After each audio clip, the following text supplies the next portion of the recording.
Listen to me, motherfucker. I'm talking.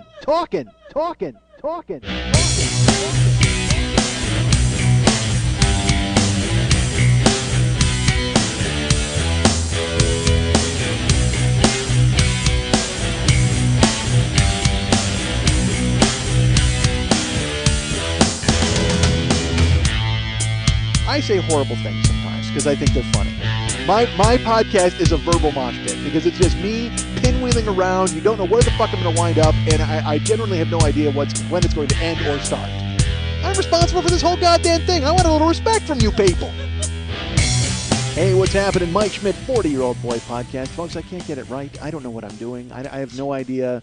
I'm sitting here, Lily's telling me about people who want to watch me, and she's like, people listen to me, and they wanted to, because here's what I need, folks. I have a one-man show performance that I can't, this whole season, year 3 this season, remember year 3 in the beginning, I was like, you know what, I'm going to craft a one-man show, and you guys are going to come along with me on the experiments and see what I'm going to do and figure out how I put it together. And then, unfortunately, early in year 3, I did it, and it went great. And it was like almost, I was like, well, there's no point in talking about it anymore. Nobody wants to fucking hear me talk about it. And then, but even better, as we all know, for me, I settle, folks. I've mentioned this many times. I settle. And I did the shows in August and went, that's it. I'll never be that good again. And I fucking tucked it into a drawer, and that was it. We stopped discussing the one man, and it was never brought up again between me and you, listeners. And then, except for when I had the triumphant show where I came back and I told you how great it went. And then I was so excited and I was thirsted to do it again. I mean, dude, I can't, again, I hate to relive San Francisco for you because go listen to the 3-hour podcast I did about it. But just walking out of the theater and Lily bumping into her stripper friend and then, in the cabs, it was just great to be on the road and doing stuff, and it was fun. And I was really looking forward to doing more of it. I was like, this is going to be fucking awesome. I can't wait to get out there and really start doing the one man. And here we are, 8 months later, 6 months later? Haven't done it since. Have not done it once. Haven't rehearsed it. Haven't gone over it. I've read, I will tell you this, there's a gentleman in New York who's a real nice guy, a guy named David. I'll give his whole, no, I can't give his whole name. David. Why not? I'll just say David. I'm going to give his whole name and his address. Here's his address. Call him, write him. Go visit him. He's looking for people to stop by. Stupid. He's a director in New York, and when he was the one who initially told me, dude, you should do a one-man show, because he listened to year 2 and he heard Green, Yellow, Red, which is an episode from year 2, which I don't know if I've mentioned is on sale. Thank you to all the folks who continue to purchase. I'm always astonished. I always get an order, and I'm like, yay, someone likes me and bought my past. All right, so people are like, I whenever you buy those, it's like an archaeological dig. I mean, because people hear, I exist in the now on iTunes, and people hear it and they go, wow, I want to hear this guy's past, and that's what they do. They buy the old shows, which is great. It's astonishing to me that people would hear me, because it's new people. They'll write me and go, dude, I just found your show and I want to catch up, and so I'm writing, I'm buying the show and writing you. And I'm always, I can't believe that they even listened to the hour that I did last week. And by hour, I mean 2 hours. Yes, I know, folks. How does one man talk forever? Because he does this. Because he ponders how he can talk forever. Stupid. All right, shut up. So, in New York, David is the director of the one man. I have a lot of Davids. I got a lot of David in my present and past who believed in me. Davids who believed in me. These are the Davids who believed in me. These are the Davids who believed. There you go, little kids in the hall for you, folks.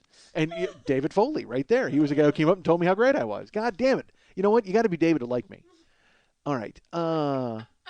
That's true, right? I think so. David bunched up. I touched your, is that the swollen knee? Bad, sorry. David bunched up. Yeah, that's you. Punch you in your spleen. What does that mean? That's a good name for you. All right, if you were a man, yeah, that would be your name. All right, so. David is not a good name for me. Oh, that's true. It is not a good name. He's one of the ones he was the one of the ones. So, what was I talking about? The one man. So David in New York. What was I talking about? David in New York who believed in me. And he was like, dude, you should do a one-man show. And I'm like, I don't know. And I was scared. And then I decided to do it. And then it turned out well. So David had been telling me to do the New York Fringe Festival. And I was like, all right. I looked at their website and what they needed from me as far as a packet to what they needed. I'm like, all right, they needed a script. All right, they need to know what you're going to talk about. Folks, I think we all know that I don't know what the fuck I'm going to talk about. I never have any idea. I like working without a net, just going up on stage, and that's right, I'm straight Frankie. I do not need a net. Ha ha, folks, that's a joke for fucking 80-year-olds. so Lindley and I are just talking about it, about the fact that I'm going to be in Phoenix in a couple of weeks, and I won't lie, I'm scared out of my fucking mind. I don't know if it's going to go well, if it's not going to go well, because I haven't done the show since fucking August, and people that are coming are people who want to see me, which is very nice, but at the same time, you still, once you get on stage and if about 10 minutes in, they're just like, oh, this was a mistake. Why are we here? And so I have to hope that I can somehow bring something to those people that validates the fact that they wanted me to come to their town. You know what I mean? It just, and I'm better than that. I mean, I'm not. Look, I know I'm really good at what I do, but at the same time, it doesn't mean that I'm not going to sit here and be fucking freaked out about it. Whatever. So David believed in me, and so I had to get the packet together for the Fringe Festival in New York, and the packet included a script, but I don't have a script. So David in New York said, "Hey, it's just a work in progress. All they want is to see what you can do. So why don't we go ahead and put together a package that has some of the stuff from San Francisco and then some of the stuff from the podcast, like a general, like a multimedia introduction to Mike Schmidt." That's what they wanted. Instead of just sending them a fucking flat script where they would have to read these nonsense words that mean nothing to anybody. Because again, I'm a talker, folks. I'm not a typer. I'm a talker. You can't read me and get the same effect, even though I'm more of a book than a movie. I've said that. But you really need to chat with me. It's like ask anybody who emails me, and then inevitably I wind up calling them. And I'm like, hey, hi, I wanted to talk about this because God knows I don't want to type 1,000 words to fucking respond to you. Even though I don't write, that's the thing is I don't need to type 1,000 words. When I talk, I say 1,000 words, and I'm more comfortable doing that. All right, so David's like, let's put together a whole fucking package. I'm like, okay. He said, I will, if you want, if you're interested in this, I can transcribe some of the stuff from San Francisco for you. And I said, okay. I go, if you want to do that, here's the chunks that I would want, transcribed. Here, I gave him one chunk. I said, well, take a run at this and see what you can do with it. It was about a 17-minute chunk of the show. And I said, here, when you knock that out, then we can talk in a month, and we'll figure out what our plan is. 7 hours later, Jesus. he sends me like 10 pages of, and I mean, he transcribed everything. He didn't just get the bullet points or the general gist. He wasn't typing. By the way, you remember General Gist? Oh man, it was the worst cartoon of all time because it was nothing but a cartoon animal making inferences about the army. All right, general gist. He didn't give me the general gist of it. He typed out every fuck, and by the way, there's a lot of those. I got to think his F button is stuck on his computer at this point. But he typed out. I mean, he transcribed every word of this chunk, and he did it in like 7 hours, which simultaneously excited and shamed me because it made me go, fuck, I could have done this how long ago, but I could have never done it. I trust me, I can't even get to the second D in ADD. I mean, I honestly, I got no attention span. I couldn't possibly have done what he did. But he sent it to me, and so then I saw the possibilities, and I'm like, well, dude, why don't you just transcribe this and this too? Is that going to work out? And we could submit this and that. So he wound up subscribing like 5 different chunks of the show over the course of a week and a half, and which is invaluable to me because I'm able to go back and read them. Because I will tell you this again, folks, I don't know what I'm saying. All right, I know that sounds stupid to you. I don't know what I've said. I'm so far behind on listening to this show. The last one I listened to. The Juggalos. I haven't listened to the Juggalos. So the Juggalos episode, that's where I stopped listening. Like I haven't listened to anything since then, except for the clip show. I listened to Jagoff Clarity. I forget why, but I had to listen to that. You know why? All right, I will tell you why. Get ready for this, folks. Because I listened to a chunk of Jagoff Clarity. Like I'll review the episodes when Lily does them, so I'll make sure there's no flaw in the commercials are in the right spot and everything. I hop through and check the night she sends it. So Jagoff Clarity came, and I hopped through, and I heard me talking, and I was fucking funny. And I was like, God damn it, because I should listen to this because I'm kind of funny here. Because Jagoff Clarity was when there was the 2 big story, or the 3 stories. We had the story about me at the post office, and then the Sky story, and then the Jessica Simpson Elvis thing. So I was like, in my head, I go, well, I'll listen to this because there's only like 20 new minutes. I can listen to that and deal with that. But then I'm listening to it, and I'm like, Jesus Christ, I am fucking hysterical. Like I couldn't stop listening to me. God damn, am I funny? So then last night, so get this, I'm behind on shows. Like I'm so behind, I haven't listened from the Juggalos on, and I've got to write the liner notes and stuff for the year 4 package. If there's going to be a year 3 package, I have no idea. Whatever's going to happen. But last night I was listening to the Death Squads from Mexico. Like I just started playing it. Jesus Christ, am I hysterical? Oh my God, dude, I'm the funniest guy in the world. Honestly, it can't be stopped, right? We all get this. You know what? If you people are Indiana Jones, and my funny is that boulder that just came fucking shooting out of the goddamn top of the cave. You can't escape it. Holy shit. And all the people who hate me are the natives shooting arrows at you and Indiana Jones. They hate us. We're in this together, right, folks? We're in Indiana Jones and the Boulder in it together. Yes, they were. They were a goddamn team. It might have looked like he was running away from it. Yeah, you're not running away from my funny. You can't escape my funny, though. That's not a good sign. Who are you? Who am I then? If you could be Indiana Jones and I could be a net, like didn't he get caught in a net at some point? One of those three. Again, I work without a net. Uh, he got caught in a Frankie. All right, so. But now the bottom line is, like, it's time to do the one man again. It's coming up. And so I had to submit the New York package. So we sent them 2 different MP3s of stories. And then we sent them 2 different long transcripts of San Francisco. And then I had to write a cover letter. And it's funny, on their website, they're like, tell us why you want to be part of the show. We care about passion and organization, not about fancy binders and office supplies. And all I got from that paragraph was, I don't need to buy a binder. I was like, all right. I don't know what the rest of this means. All I know is I don't have to invest $1 in making this look good for you people. I don't have to edit shit. Go ahead, wade through my nonsense. My fucking 9 dense pages. It's literally, you get it. It's just, oh my God. You look at these transcripts and you wonder where there was breathing. I mean, you honestly, which I'm sure you feel when you listen to this show. Anyway, I should slow down, right? The beginning of the show has really gone nowhere. It's just me talking about the fact that I'm freaked out about the one man coming up in Phoenix. And which is going to be fine. It's going to be fine, right? But Lily and I were just talking about my need for a director, or my need to have somebody else involved, another hand in to stir the pot, somebody else to throw in the salt while I'm stirring. You know what I mean? I need somebody else in there, another set of eyes, another set of ears. But the problem with that, folks, is that person then has to be fully on board the Mike Schmidt crazy train, all aboard. God damn it.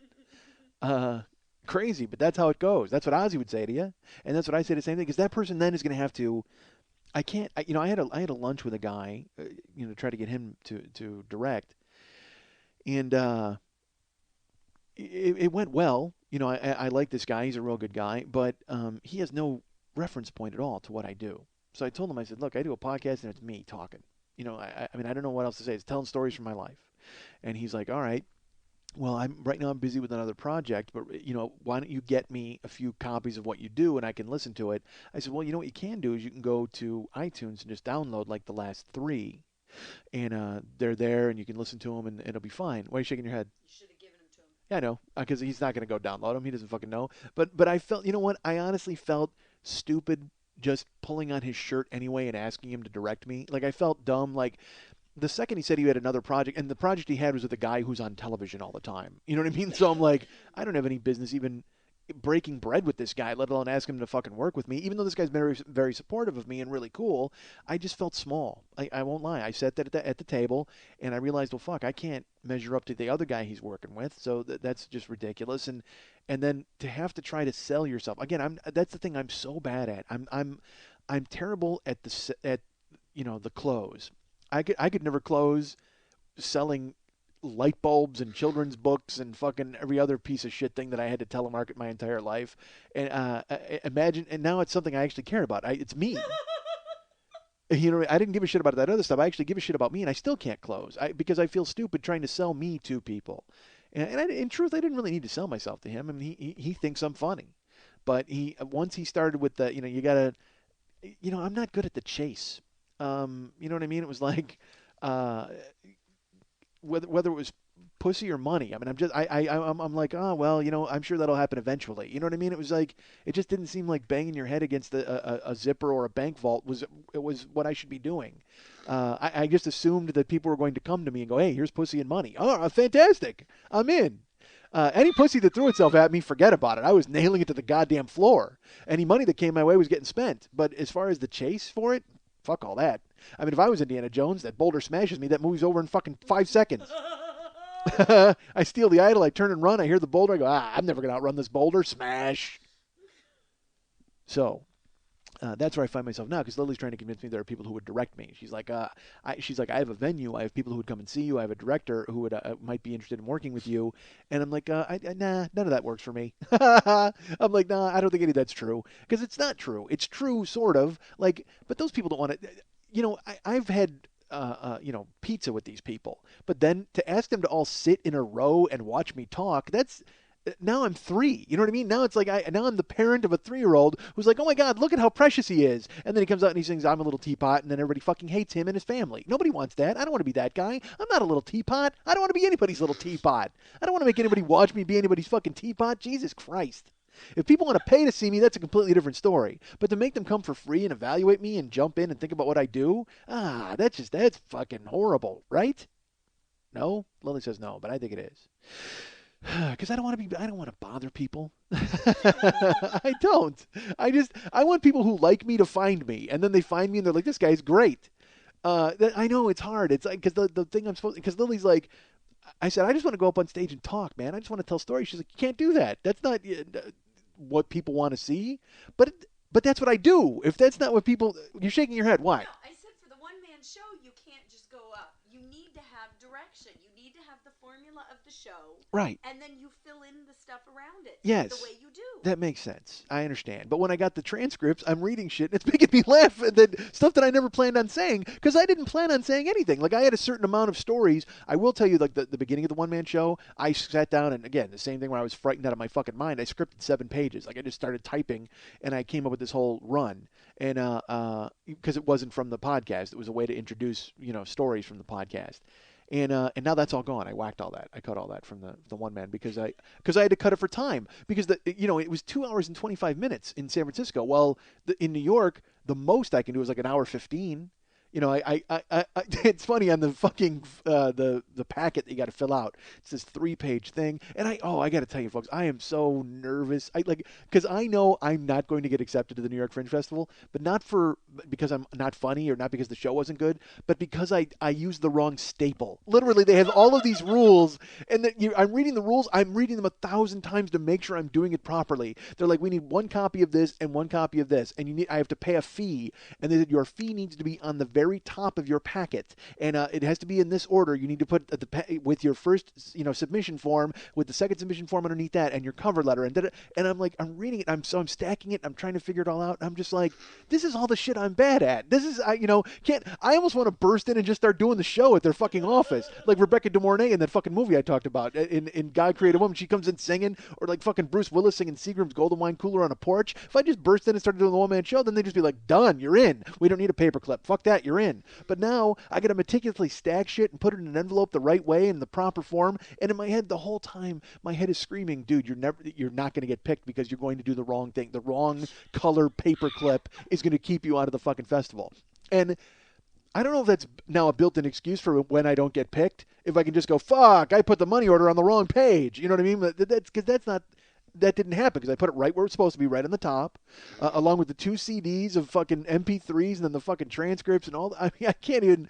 Oh Christ! They're gonna open it up when I can't imagine their faces when they see the transcript. I mean, it is. There's 8 pages of dense, not even a paragraph break. It's just boom. Because I asked David after he did it, I go, do I need to put this into final draft or edit it in some way or put, looks to the side, all stage direction? He goes, no. He goes, it's in play format now. And it made me laugh because if it's in play format now, it looks like computer binary code. I mean, when you look at it, it's just this dense running of letters together. I mean, once you start reading it, it makes sense. But if you just glance at it, they just look like black sheets of paper because it is just nothing but fucking word pizza. It is so huge and dense. And I just hope that they take the time to look at it, man. I mean, I hope they don't open it and just dismiss it completely out of hand. They're like, well, we got his entry fee. Done. Throw that in the trash. Because they make a big deal about we're looking for the new and the untried, and we really want to break shows, and that's the thing. And in my cover letter, I tried to be as passionate as possible because they want your passion. I did a ridiculous joke in the opening paragraph, and then I'm like, do you keep that in there? I go, yeah, fuck, keep it in there. You're an idiot. Why not? Nothing. All I said was, first of all, I really appreciate your time and taking the time to look through my submission. I can't even imagine how tough it must be with the volume of entries that you receive every year, not to mention the fact that people try to make a ridiculous joke in the opening paragraph about how hard your job must be. Again, it's just, and again, that's off the top of my head. It was written much in a much more cohesive fashion than that. And then I proceeded to tell them basically, my life story from the time. Oh, hold on. Oh, that's your text, right? Oh, I should tell you, I was under the gun. One of the reasons why I'm talking here is that Lily said she's going to get a text, and when she gets that text, she's got to go downstairs. Not yet? Okay. We should go downstairs, though, to make sure my car is still there. Folks, I had an incident when I pulled up. There's some street closings in Hollywood, so Lily has a very private street, and you have to have a permit to park on that street. But a lot of people just decided, you know what, fuck you, we're going to park on that street because all these other streets are closed. So I got here about 4:30 today, and there was no parking downstairs, which means I'm going to have to go and park in Hollywood and Highland, and then I got to pay, and I wasn't up for it. So I called Lily. I said, look, I'm going to chill out in my car here and wait for somebody to leave and take their spot. So what that consisted of is me cruising up and down the block like a shark, waiting for somebody to hop in their car. There were 3 AT&T vans downstairs, and then their workmen came out, and they went in and started to load all their stuff up, and I was waiting for them, and then they closed all their doors, and they went into the mall, probably to get something to eat. They just went into the mall, so I didn't get that spot. I was downstairs for, I would say, about 25 minutes in my car just waiting, and another guy pulls in to the lot, and he's got a permit. So he's on one end of the block, I'm on the other end of the block, and we're ready to joust as we're both just waiting for a parking spot. So we're sitting there, we're waiting. Finally, about the 45-minute mark, I bet, like I said, I will periodically, I'll park, and then I'll go down, and I'll drive up and down. So I was parked at one end, he was parked on the other, and I pulled forward, and as I pulled forward, I did my U-turn I was kind of behind him, and I went to go around back to where my spot was. He floored it. And when he floored it, I floored it because I knew obviously he saw something. And right where I had been parked initially before I did my lap, someone was leaving. And he pulled up and he put his turn signal on. Now, normally, folks, I'm just, if somebody beats me to a parking spot, I'm like, shucks. But I'd been waiting for 45 minutes. And this guy had only been waiting for 25 minutes because I saw him pull in. And so I did what any normal red-blooded American person would be. I cut him off. I just pulled right alongside him and rolled my window down. And he rolled his window down, and he was a little punk rocker. He looked like Michael Nouri, or is Michael Nouri or Robert Nouri? He's an actor who's got. He makes Edward James Olmos' skin look smooth as a baby's ass. I mean, he's always Robert Davi. He's always Michael Nouri's a different guy. Robert Davi is the guy. This guy looked like just this weird. He looks like a villain in every fucking movie. Robert Davi is in Die Hard. He's one of the FBI agents who shows up and takes over the case from Paul Gleason. And he's like, oh, the FBI, we're here. He's the white guy, not the black guy. So he's got the pockmarked face and the greasy fucking hair. And I look at the guy and I roll my window down. He rolls his window down and I go, dude, I've been waiting 45 minutes. And he goes, oh, well, I don't think so. I go, well, I think so. I said, I've been on one end of the block. You've been on the other end of the block. We've both been circling like sharks this entire time. I said, I've been waiting 45 minutes for a spot. And he goes, well, I believe I was here first. I go, you are incorrect. You are absolutely not here first. Like, I wasn't even going to let him get over. Like, he was trying to be tough. And, dude, no, nobody's going to get tough over a goddamn parking spot, right? If you want to get out and jam, let's get out and fucking jam. I'm cool. If he would have said to me, let's fight for it, let's fucking dance. Because I've been 45 minutes, and get out of your fucking car and let's throw. I'm happy to throw with you, Bob Davi. Let's fucking do it. And, but he's got it. And the whole time he was dismissing me with that mean face, like trying to fucking mean mug me. And, I'm just staring at him, and I go, honestly, I've been here 45 minutes. Do you think I would lie about a parking spot? I've been here 45 minutes. I saw you pull in. And he goes, no, I think I was here first. I go, you weren't. And honestly, it would have been poetic justice if while we were arguing, that guy would have backed out and somebody else would have taken the spot. It would have been fine. It would have been fine with me. At that point, I don't even give a fuck if I park as long as fucking Bob Davi doesn't get a parking spot. And he's got his head buried in his chin in his hand. And again, emotionless, trying to be all mean and stare at me with his black eyes. And I don't fucking care because I'm ready to go. I don't give a fuck. You're in the wrong part of town if you think you're going to scare somebody into giving something up.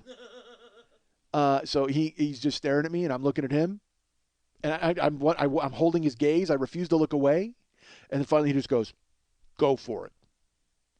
And I don't know if that means fight or does he mean park. So I just assume it means park. So I go, thanks. And I pull up, and then he, of course, throws his car in reverse and pushes his pedal to the floor.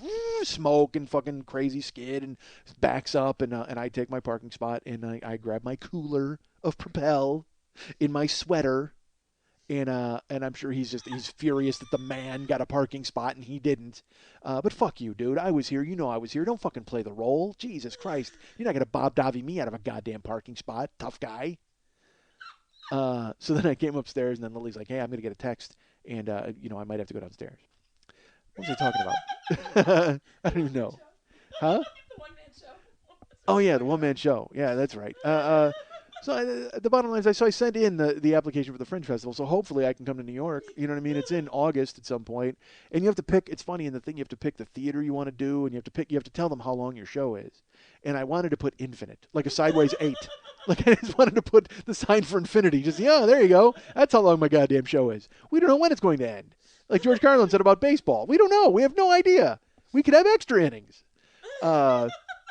So, I mean, I'd be all for that. But I can't. Lily's like, you can't do that, man. You got to have discipline. You got to do a show. And it's like, yeah, I didn't get in this to have a boss. You know what I mean? I didn't get it, like Mr. Blondo, he said. He's like, I don't want to have a fucking boss. You know what I mean? I don't want to lift no fucking crates, Eddie. Oh, Christ. All right. Let me get this straight. I don't have a boss, all right? It's like when Lily tells me she's having, burlesque drama and all these different things. I go, these ladies did not get into this line of work to have a boss. They don't want to hear what they're supposed to do, all right? They want to take off their clothes for gentlemen and smoke. That's it. That's all they want to do. And drink. Yeah, and drink. They want to get boozed up and smoke and fucking rub feathers in some stranger's face. That's all they want to do. They want to get a little air on their fucking pubic area. That's it. Can you blame these chicks? They don't want to punch in. Jesus Christ. Any job where your nipples are in danger of being exposed at any time, you don't want to have a time clock, all right? Jesus Christ, why do you care? Let them fucking do their thing. Oh, terrible. Oh, man. Job. I'm so fucking over it, man. I'm at that moment. You know what I mean? Where I'm excited to go to Phoenix and other places, and I want to do the show, and I want to do it live, and I want to be doing it a lot more, and I love doing this show. And then you leave here, and you leave the comfortable box, and you go over to the real world, and I sit in that fucking grave gig, and you can't. Look, I need it, all right? I need to be there. I need to have that fucking job. But I don't, man, I fucking don't want it. I don't want it. I just want to sit there. Sometimes I just want to set the whole fucking joint on fire and just burn the fucking thing to the ground. You know what I mean? And walk out and just, dust my hands off. Yeah, that's right. Protected you motherfuckers as long as I wanted. And now, done. I'll save you and I'll fucking kill you. I can be either of those dudes. Which do you want? Terrible. Just because you get that, you're sitting there and it's fucking silent and quiet, and you realize, every time you got to go change a dumpster, every time you got to do something, you're like, fuck, I'm better than this, man. I'm fucking better than this. What the hell happened to me? Why did I do this? But then, I don't do the one man from fucking August to the end of February because it's just financially doesn't make any sense. Fuck, everything's falling apart. Goddamn this house of cards.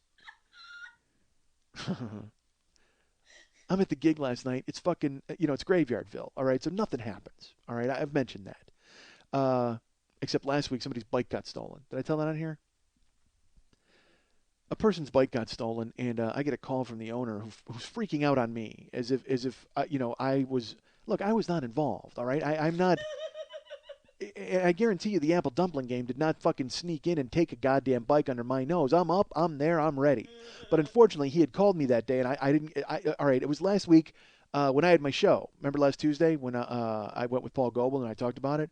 I got in late to work because sometimes I have shows, and I have an arrangement where I told him, I go, look, man, sometimes I got shows because that's not my life. That's not my job. When I moved here, I always said I will never cancel something. I will never work over a show. I won't. That's not why I moved to town. I didn't move to town to protect fucking cars in a goddamn parking garage. I moved to town to do comedy. So last Tuesday I was late. I didn't get to work until like fucking 11 o'clock. Or 11, no, it was 11:30. Because I got out of the comedy thing. I went home. I went and got a hamburger, fucking grabbed all my stuff, showed up. Phone's ringing. That's not a good sign. And it was the fucking guy who runs the building. And he fucking just blow dries me. Absolutely blow dries me. Where you been? What are you doing? What the fuck? And I'm like, dude,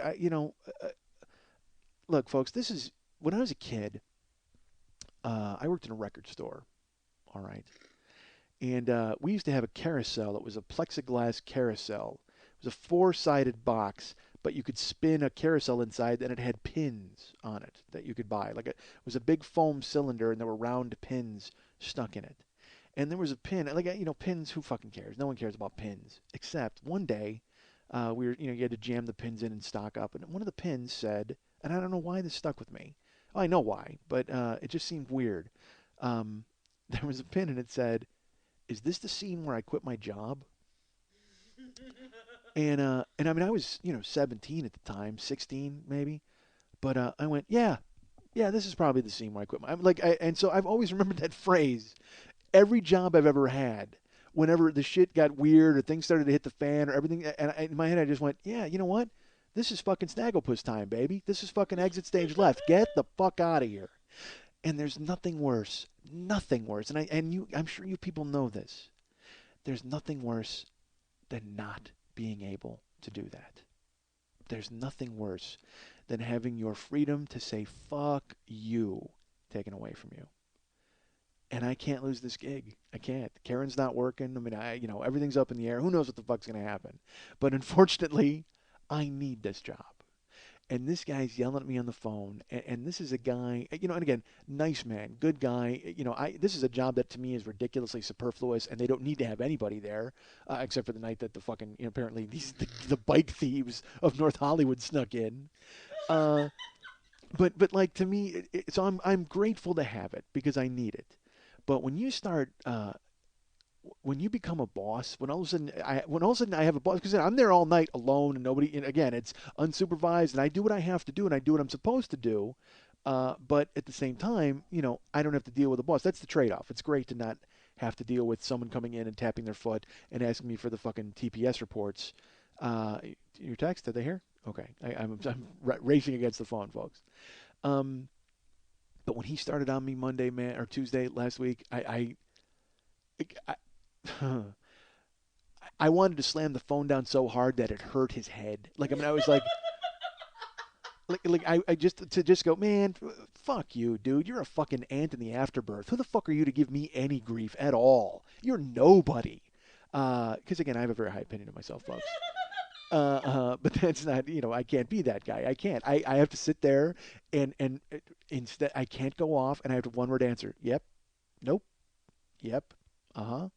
And the thing was, that morning or that day at some point the night before, a bike had been stolen from the garage. Now, I guarantee you it had not been stolen while I was there. I guarantee it. I sit there with the fuck. I don't sleep. I'm bored. I walk around. I check the perimeter. You know me. I told you I'm like fucking half a Barney Fife motherfucker. I'm walking around to the point where I had left him a note. There was a door broken on its way into the parking garage. There's two doors that lead into the parking garage, not the gates where you leave by a car, but there are two doors that lead into the parking garage. One of them was broken, and it leads to the outside, to the courtyard. And so I had left a note.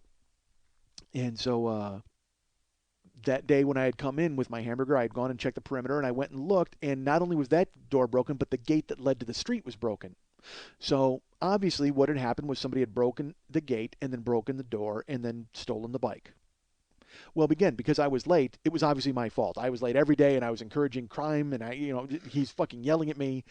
And I told him, and then he's like, you're supposed to walk the perimeter, you're supposed to make sure everything's locked, and again, he's right. A lot of what he's saying is right, but I do those things. But because I was late that day, of course, that invalidates everything you've ever done in the past. Because all that matters is that moment, and in that moment, somebody's bike had been stolen, and you weren't there this morning.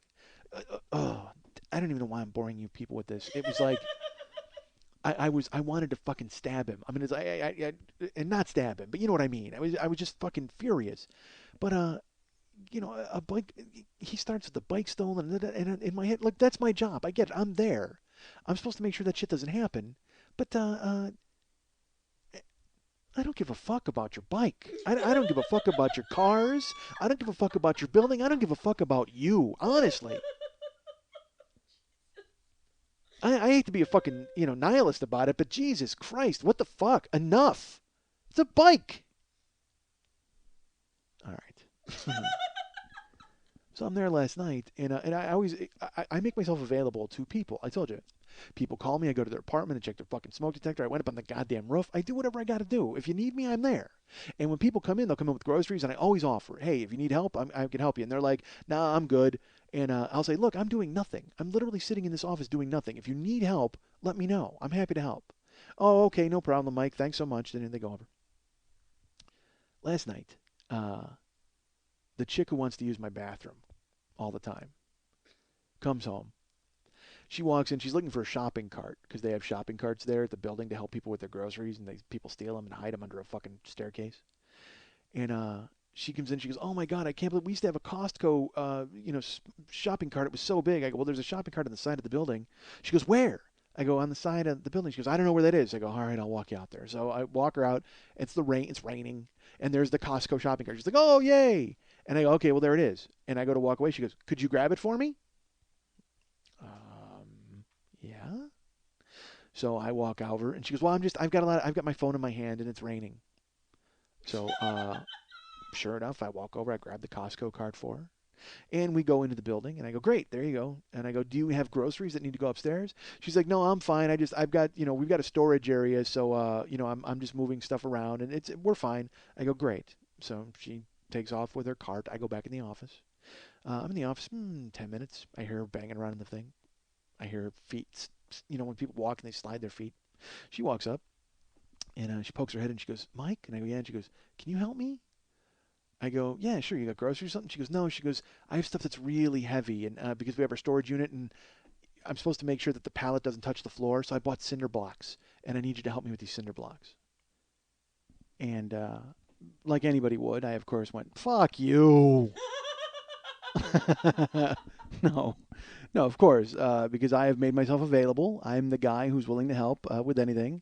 I said, "Sure, all right, yeah, I can do that." So I walked with her down to her car, as she talked and talked and talked. I mean, she does not stop talking.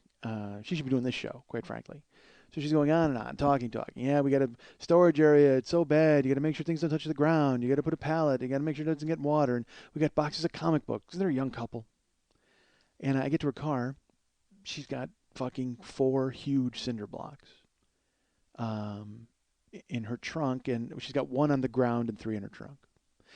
2 of them are in a plastic tub.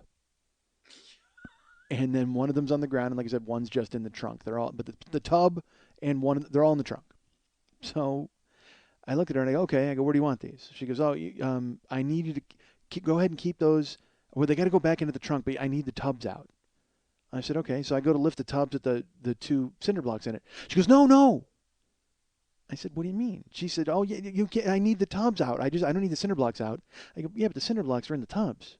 She goes, "Well, yeah, so it's too heavy. You should just take 1 of them out and take the other one." I go, "It's too heavy for you." I go, "I can lift it. It's fine." She goes, "Well, no, I don't want you to do it because I don't want you to hurt your back. They're very heavy in this container." And all right, normally you, as a guy, you're excited that there's a woman who thinks, "Oh no, it's too heavy," because then when you lift it over your head, they're gonna be like, "Oh, look how strong he is." But at this point, I'm just like, "Shut the fuck up and let me get this shit out of your trunk, all right?" So I go. She starts talking. She's like, "Oh, it's too heavy." But I literally let her talk for like 12 seconds, and then she takes a breath, and I look at her and I go, "I got it." And she goes, "Oh, okay." And so I pick up the fucking, there's 2 big plastic tubs, and they got 2 cinder blocks in it. What does it weigh? 60 pounds? So what? So I lift it up and I put it in the big Costco shopping cart. And she goes, "Oh, okay. And yeah, well, I just need you to arrange the cinder blocks. I just need them back in the trunk." So I had to take the 2 cinder blocks then out of the tubs, put them back in the trunk with the other 2 cinder blocks. And I did. I put them right in there. She goes, "Oh." I said, "What?" She goes, "Well, could you help me? I got to get the cement out of the tubs." So I lift up the tubs, and she just takes them and she starts banging them on the ground to get like the cinder block residue out of it. Why couldn't you fucking just do that? Why do you need my help for that? So I go, "All right, are you squared away?" She goes, "Well, could you arrange the blocks because I got to put more stuff in the trunk." I go, "So you don't arrange them how?" She goes, "Well, just arrange them to the sides." So now I play fucking Tetris in her goddamn trunk. I got to move a cinder block over here and then another cinder block. And she goes, "Oh, could you wedge that one in closer to the side of the car?" So I fucking, again, it's gone from helping to Now I'm a fucking drug mule. I'm being told what to fucking do. I don't want a boss, all right? I've mentioned that. But I don't mind helping. Again, I do, I don't, I do, I don't fucking know. So I finally position all of her cinder blocks in her goddamn trunk. And she's like, oh, thank you so much. And this is at 11:30, probably. So I take off. I go back to the office. And hours pass. I walk around, killing time, doing what I got to do there. 3 a.m, the phone rings. And I hear it, of course, because I'm doing my due diligence. I've got my tweakedaudio.com/40 earbuds in, but only in one ear. I keep one ear frosty, open to the world, so I can hear whatever's going on. Folks, I'm not wearing earbuds. I just did it so I could say tweakedaudio.com/40 earbuds. I'm not wearing any fucking earbuds. I'm sitting in a goddamn silent office pondering why, how high I would have to go up on the roof to jump off and kill myself. So 3 a.m, the phone rings. It's her. She goes, Mike? I go, yeah. She goes, hi, says her name. Do you think you could help me? And I said, yeah, help you what? She goes, I need to move some stuff from my house down to the parking lot, to the parking garage. And they're on the second floor. So I said, oh, all right. What are we moving? She goes, well, it's really heavy and I need your help. I said, okay. So I lock up the office. I have to go take the elevator up to the second floor where she is. I go to her apartment. She goes, oh, it's over here. It's in the foyer. And again, 3 a.m, folks. Everybody else is asleep. She's the only person awake besides me in the goddamn building. I go over to the stairs. She has a fucking dinette set in the foyer to go downstairs. Not the full table. She's got 2 big table leaves and 6 chairs. Metal, and they're stacked on top of one another, the 6 chairs. And I'll tell you, they're pieces of shit, too. They're all beat up and cotton's hanging out of them. They're fucking terrible. Throw these fucking things away in the daytime. But I look at her and I go, what's up? She goes, well, these are going to our storage unit. I go, you need all of this moved now? And she goes, yeah, I mean, I didn't think you were doing anything. I'm sorry. It's just if you could help me, that'd be great. And I go, yeah, but I mean, it's going to be noisy. Do you want to go down the stairs? And she goes, we can take the elevator. I go, all right, well, then we got to walk. It's going to take... I mean, are you going to carry any of it? Because, I mean, otherwise it's going to take like 9 trips. She's like, no, I'll get I don't need we can leave the leaves of the table. I can get those later, but if you can just help me with the chairs. So I said, okay. I grabbed 3 metal chairs, lift them up, and they're pretty light. And she's like, oh my God, they're so heavy. We should just take them one at a time. And I go, no, that's okay. I'll take 3. I go, if you can't take 3, you take whatever you can take. And then she's like, well, I'll try to take 3. And she fucking, picks them up. And she's like, she's like groaning and dragging them. And I'm like, I wanted to carry all 6 just to get her to fucking stop making noise. But we walk through the hallway and she's talking like it's fucking noon. Yeah, so, we're going to the storage area and it's just these chairs. And I'm like, man, shut the fuck up. You're going to wake somebody up and then we're going to have to put these chairs out and sit down and have a conversation about why you're so fucking loud. Get down to the elevator. We fucking schlep into the elevator. We take everything downstairs, and I go, look, leave it. I'll carry it. She gets the door for me. I carry the chairs out. She goes, oh yeah, they go over by the dumpster. I move them over, and she's like, oh, thank you. Yeah, it's just, it's so funny. I told Chris when we got a storage area that, this is like a full-time job. It's a full-time job just putting stuff in the storage area. It's like might as well just throw it away. But instead of just moving it there, I said, where is Chris? She goes, he's upstairs sleeping.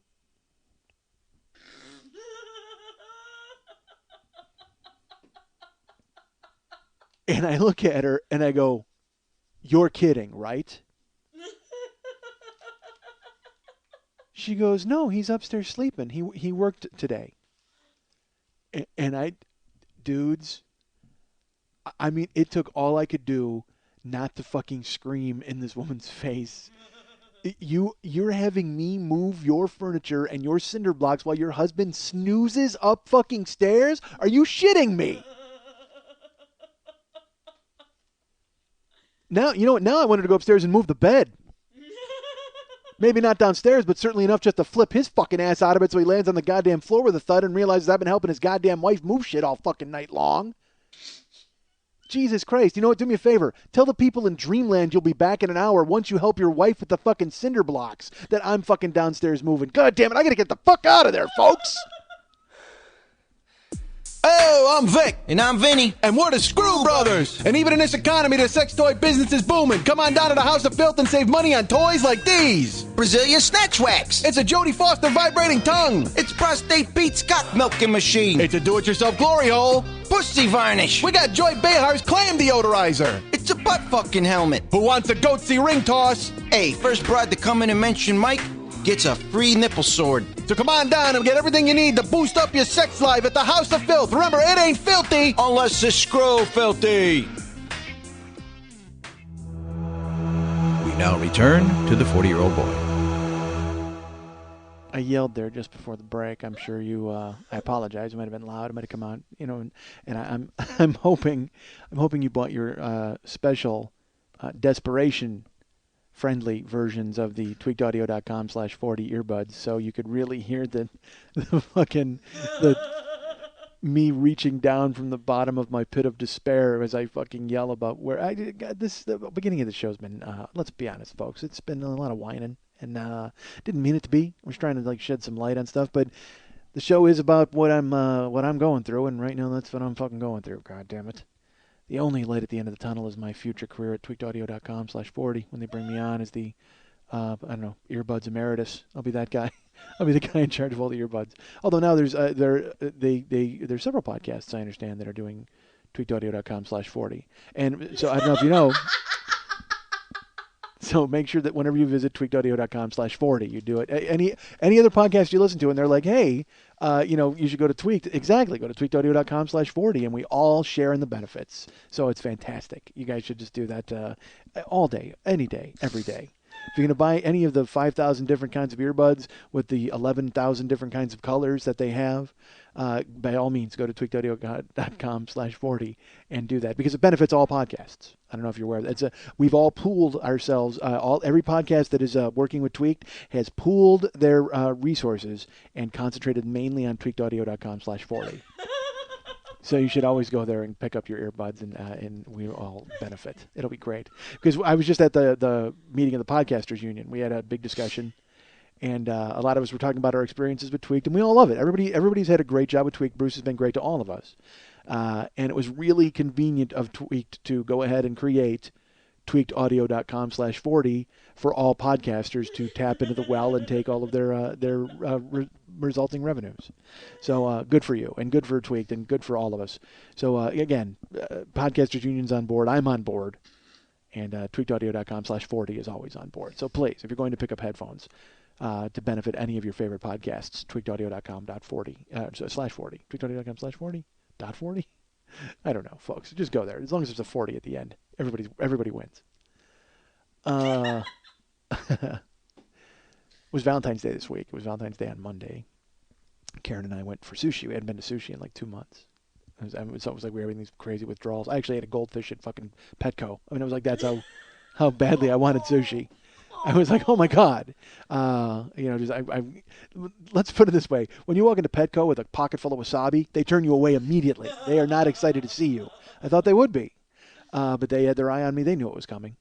Anytime I walk in with a derby hat full of sticky rice and a seaweed mustache, they know I'm there to assemble my own sushi, and they chase me right out the goddamn door. Who can blame them? It must happen every day. All right. So Karen and I finally went for sushi on Monday. And our Valentine's Day, it was a great Valentine's Day for sushi. But I will tell you this, we sit down at the sushi bar and we see our favorite sushi chef we made reservations, very excited. And then they come over with like a couple and their kid. And they squeeze them into the sushi bar next to Karen. They make Karen squeeze way over, and they brought their baby. And dude, don't fucking ruin my Valentine's Day by bringing your kid to the sushi bar. Kids don't like sushi. But then, sure enough, this kid was drinking a bottle full of soy sauce, which can't be healthy. I got to be honest. That seems like a lot of sodium for a child.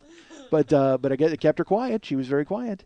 But it was so funny. They walked in and they started to slide the chairs over, and they jammed in this fucking child's chair, and my mood went black. Like, I immediately was just like, this is fucking ruined. I hadn't even ordered food yet. We had only been sitting there for a minute, maybe. And I said, oh, this is terrible. This is going to be fucking horrible. And Karen was being pleasant and nice, and she was excited on Valentine's Day, and I just went into a fucking black mood. I mean, for no reason. It was just the woman and the child seat. There wasn't even a kid and a dad yet. It was just this. They had just carved out their territory, and that was enough to send me off within my own head. And I'm sitting there fucking fuming. And then the dad came in and they brought the kid and they slid the kid under. And I had to make a conscious decision to not be myself on Valentine's Day. I did. It worked because I just went, in my head, I went, stupid. What are you doing? Have a good time. You're here with your wife. Who cares what those people do? So you had to slide over a little bit? What do you care that you had to slide over? It's Valentine's Day. You're with your wife. You're here at your favorite restaurant. Enjoy it. Don't let these people affect it. And it's a baby. You love babies, right? Babies are nice. Sure, you want to bite that baby sometimes, but this baby, what's going to happen? So they sit down and they're Russian people and they start talking with their little accents and their baby's underneath. They keep their baby underneath the counter, which is the weirdest thing in the world. It was very Rosemary's Baby. Like you didn't get to see its face. You just knew it was present. And they started ordering their sushi and they started eating. And then all of a sudden they pulled their baby out. It was about a half hour in. They pulled the baby out of the little baby house. And what the fuck was that? My mom fell over. No, it was my dad. And okay, the urn of the ashes? It fell down? Of your father? Yeah. Has it spilled? No, it's locked and shut. Are you sure? Yeah. You want to check? That's okay. I knocked him off the counter behind me. Why do you keep them in the kitchen? I don't know where else. Why are your parents in the kitchen by the sink? That just seems like the worst place. Like all of a sudden they're going to get a squirt of Ajax in them?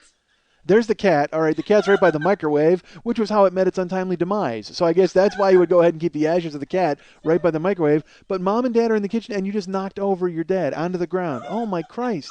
You're sure it didn't open? Do you want to get up and look? Or are you just like, is this the thing where you're like, I can't look because I don't know what's going to happen? They don't. Oh, dude, don't do that. She turned her mom upside down now and just shook it out like pepper. Man, fuck that. Close it up. Even you know what? That's how bad this show is. Even the dead people are objecting to it. Your dead father leaped off the countertop to his second death to avoid hearing the bad sushi bar anecdote that I was spilling. Oh, my God. Folks, again, because he was tired at the beginning. He's like, fucking cinder blocks? Really? Oh, my God. And you're bitching about this job? I'm fucking dead.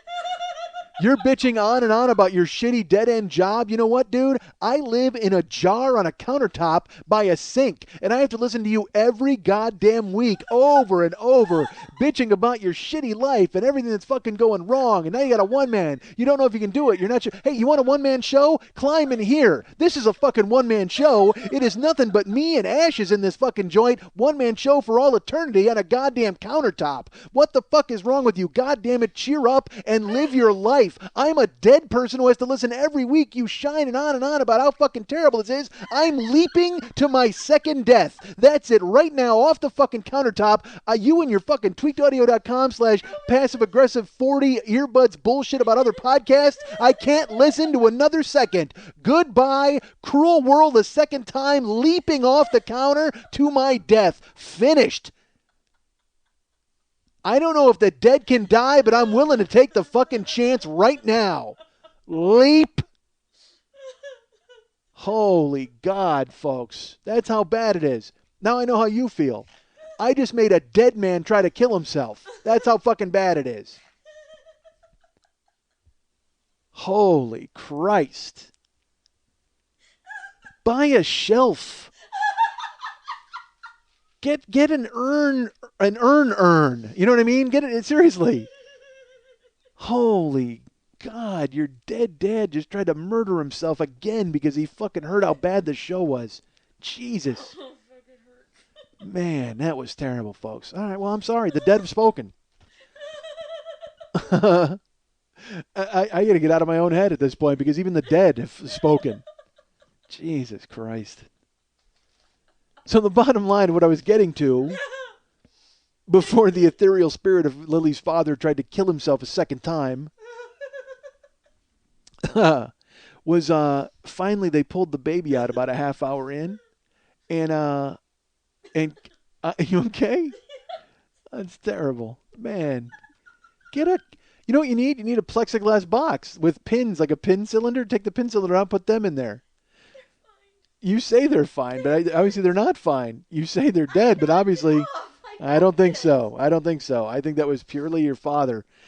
In his what he sent a sonic. It was like when we were in a seance, and I was like, if you're here, show a sign.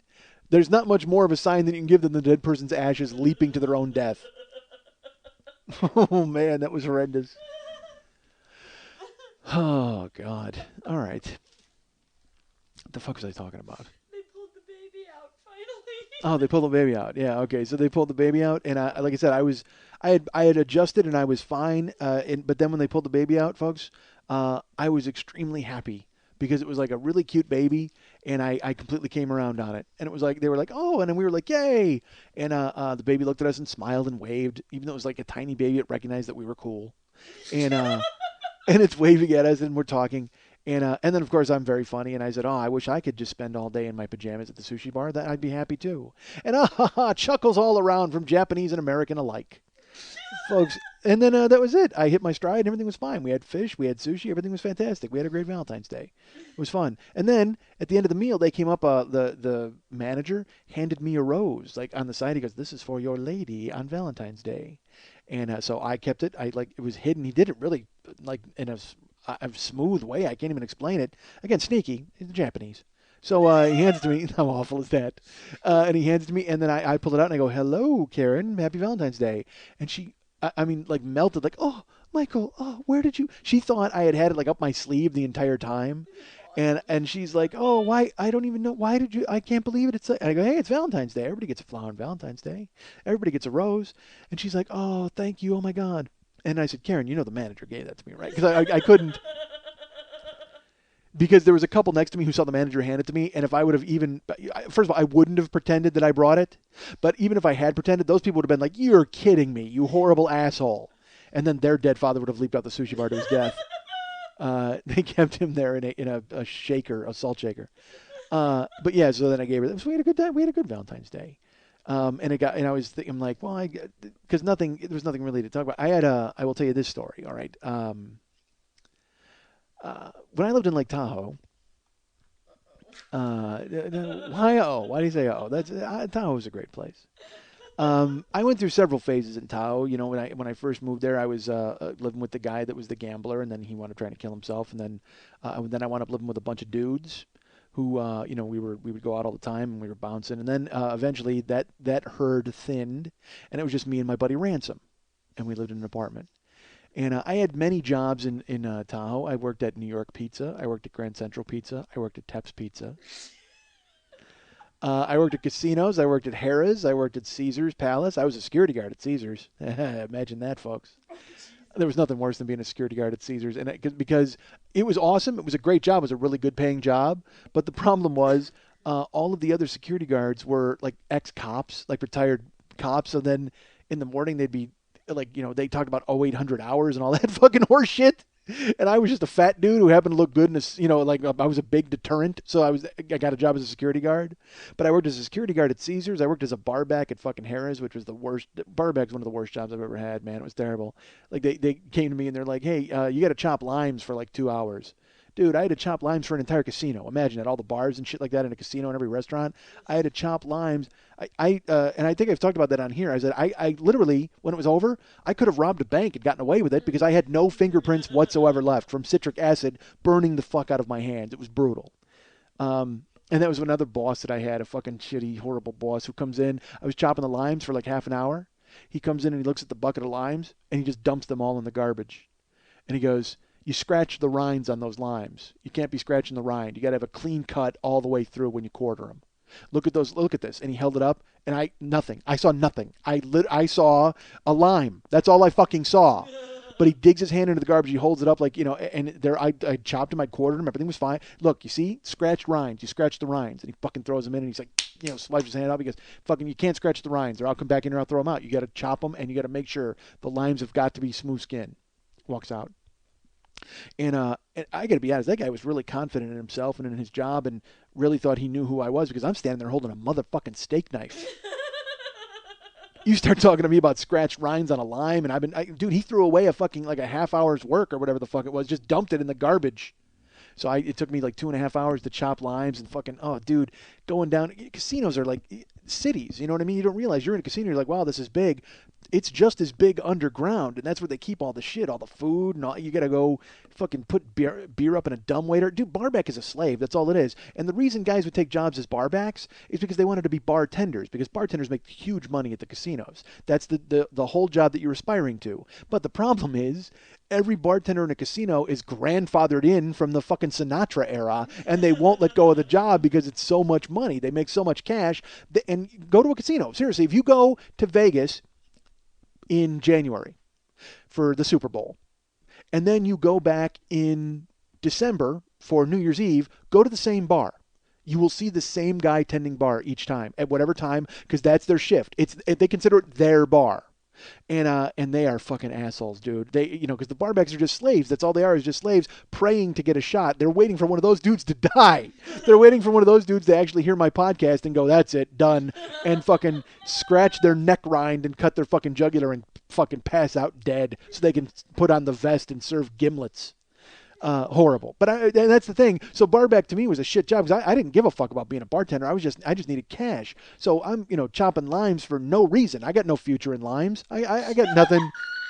To me, there's absolutely no future in citrus. I'm just chopping them to chop them. But everybody else is like, I got my eyes on the prize and a big career of fucking using seltzer bottles. Fuck all that. I'm just chopping fruit at this point. Hated it. So I was a barback at fucking Harrah's. I was a security guard at Caesars. Then I worked in the health club at Harvey's, and I've talked about that. That's where I met Wendy and wound up banging the shit out of her and everything else, and had the guy make the awkward gay pass. Did I ever tell that story on here? There were 2 awkward gay passes in Tahoe. I swear to God, I told those stories. I don't remember that. Oh man, there was a guy. All right, I can't. I'm getting away from Valentine's Day. I had an awkward gay pass on Valentine's Day, folks. Let me tell you that. No, I did not. So anyway, I worked at a million jobs in Tahoe. And this particular story takes place when I'm working at Tep's Pizza. All right. This is when just me and Ransom were living together. And Tep's Pizza, I became a cook. Not just a pizza cook. Like I was making steaks and I was making all sorts of shit. I was a line cook. We mainly served Italian food, pasta, lasagna, and chicken wings and shit like that. But we had bar food and Italian food. So I was making steaks. I was making chops. I was working the broiler. I was working all of it. And it would, in Tahoe was a transient town, so it would always be me and a bunch of fucking hippies who needed money for a week, and then they'd fucking disappear. I mean, it was like the worst situation, except I was the only stable guy. Me, and then there was a guy named John, who was the kitchen manager. And John was a fucking drunk. He was a lush. He would show up, and he would just start drinking from the second he walked in, and then I would wind up cooking everything in the goddamn kitchen, and John would be loaded. One day, John comes in drunk, and he actually came in drunk, did not get a start out at the bar. Came in with the heat on, and I'm in there cooking, and he comes in to supervise. He's walking around just being an asshole, but he was harmless to me. He never bothered me because his wife liked me. So John was walking around, but he started busting the balls of this one hippie who was working there. Clyde maybe. But he looked like the lead singer of the Spin Doctors. I mean, he had the chin strap beard and the fucking goatee all the way around that matched his hair on top. It looked like he was wearing a parka. You know what I mean? That, they have parka with the fur around the hood. That's what his head looked like. He had fur all the way around his fucking head. And he was cooking, and and I should tell you, it's busy. Tep's Pizza was very busy when I was there. It wasn't like a pizza place where you're just making pizza and serving slices. It was about a 50-seat joint. Maybe 50 to 80 seats. It was big. And it was a dining room. It was like dark with candles, and people would sit out there and order, and you had to cook all this fucking food and salads and make all the shit to order and get it on time. So we had a broiler going. There was a fire. It was hot in the kitchen. And it was just me and hippies turning out food. So John comes in drunk. He starts busting the balls of the fucking Spin Doctors, and this guy's just taking it. And John, because again, he's an easygoing hippie. In between fucking, making cheesesteaks, he's hacky sacking in the goddamn kitchen. That's who he is. He's a Spin Doctors. So John is just so John starts. All right, he does this thing. Again, I hate bosses. We all hate bosses, right? And John wasn't even the boss. Tep's Pizza was owned by I think his name was Floyd Tepperillo. It was like this crazy mob name. He owned that restaurant, and he owned another Tep's on the other side, Tep's Villa Roma, which is a real fancy Italian restaurant. And then I think he owned a ski lodge. I mean, he was like one of those rich fucking mobster dudes who'd been in Tahoe forever. Well, he never popped his head in. We never saw Tepperillo, but we always saw fucking John. So John pretended like he owned the place because he never had to deal with Tepperillo. So he starts following Spin Doctors around. and looking over his shoulder, his spin doctor is making a steak or making fucking chops, whatever he's making. He's like literally standing over his shoulder, going, "That's not how you do it. It's not how we do it here. It's not how we do it here at Teps. Look, it's not how we do it here at Teps." I don't even know why he took a disliking to spin doctors so much, but he did, and I knew this wasn't going to be good. So I finally go over and I look at John. I go, "John," and I pull him aside. I go, "Let him work." Clyde? I think it was Clyde. I go, "Let Clyde work." I go, "He's fine. We're making food. Go out with Nancy." It was his wife. Go with Nancy and have a drink, and that'll be fine. Go to the bar. And he's like, "No, I just got to make sure he does it right because I don't want to have to fucking come in here and have to do everything over." And I go, "Nothing's come back. No orders have come back. We're fine. We're falling behind because you're following Clyde around and you just go." So he goes out and has a drink. And I look at Clyde. I go, "Look, relax." And he's like, "I'm going to fucking kill that guy." I go, "Clyde, relax. It's okay. I got him out of here. Let's just fucking get through this rush because there's fucking tickets hanging. Terrible." So I'm cooking, we're cooking, I'm cooking, we're cooking, Clyde's cooking, and we have a rhythm. We know what we're doing. I was a decent line cook when I was doing it. I couldn't do it now, fat motherfucker, horrible legs. It'd be terrible. I couldn't even do it then. I was a fat dude. Anyway, who cares? Here's how good I was at Teps. You remember I told the story about how I got into the fight and I broke my hand when I punched the dude? I fucking had to fight the 3 dudes at the bar who had jumped ransom. I broke my hand on the guy's head and I got a cast. Still worked at Teps. Came into work, tossed pizza, and fucking still worked the line with a cast on my goddamn hand. That's right, I'm the man. I had to put a plastic bag over my hand though to throw pizza because I got flour in it. Oh, it's terrible, horrible. All right, who cares? No one cares. This is so far from what I was going to talk about. Jesus Christ. So Valentine's Day. Well, I got to finish this story. All right, so Clyde, about 45 minutes goes by and we're still busy. We're still cranking out food, and a steak comes back. It's not done right. The person wanted it medium rare, and it's medium. It was on a little. So of course it comes back, and we had several waitresses. There was this one lady, Mona, who I was not a fan of. I think I told the story about Mona. Did I tell the story about getting tipped out at Teps? All right, I'll get to that. Jesus Christ, this whole fucking thing went to hell. Sorry, I whined so much about a parking garage earlier. I should have just jumped into these stories. So Mona brings the thing back, and she's like, "Hey," she goes, "we need to refire the steak. It's medium." And he wanted it medium rare. So I grab the plate. We go to refire, and fucking John bursts into the kitchen. And he goes right for Clyde. And he's like yelling at him. He's like, "Oh, I told you. I knew you were going to do it. I knew you were going to fuck up. That's why I was in here earlier, but you chased me out of here. I knew I should have fucking, do I got to show you how to do everything?" So Clyde's trying to ignore him, and John's like right over his shoulder. And Clyde's just flipping steaks, and he puts on the new steak. And John all right, they're by a grill. All right, there's open flame. It's fucking, and John is drunk. John reaches over where Clyde has got the spatula in his hand and he's flipping, and he reaches over and he grabs Clyde's hand. He goes, "This is how you cook a steak." And he grabs Clyde's hand to try to like show him how to flip a steak. And that was it. Clyde fucking slams John's arm into the grill. And I just hear John go, "Ah!" And then Clyde turns around and just grabs him and slams him into the pizza oven and just starts fucking wailing on him. They're fighting in the kitchen.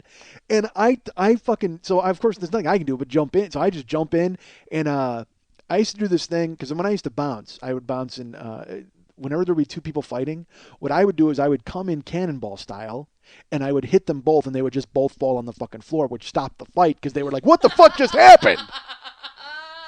Because you can't, in a fight, you don't want to get in and be like, "No, fellas, why don't you just go ahead and calm down?" Because you're going to get punched in the fucking face. So you need to meet aggression with aggression. So they're fucking going at it, but I got no room to come from a running start. So all I can do, literally, they're up against the pizza oven, and Clyde's throwing punches, and John's just kind of, and I just run over, and it's only like 3 steps, but I just hockey check the 2 of them with all of my weight. I just bash them into the pizza oven, which has got food in it, and it's fucking hot. Pizza ovens are like 700 degrees. So I bashed it. John's arm's already burnt. I just bashed the fuck out of them. I smashed them, their heads and everything. I just hockey checked them right into the pizza oven. Wham!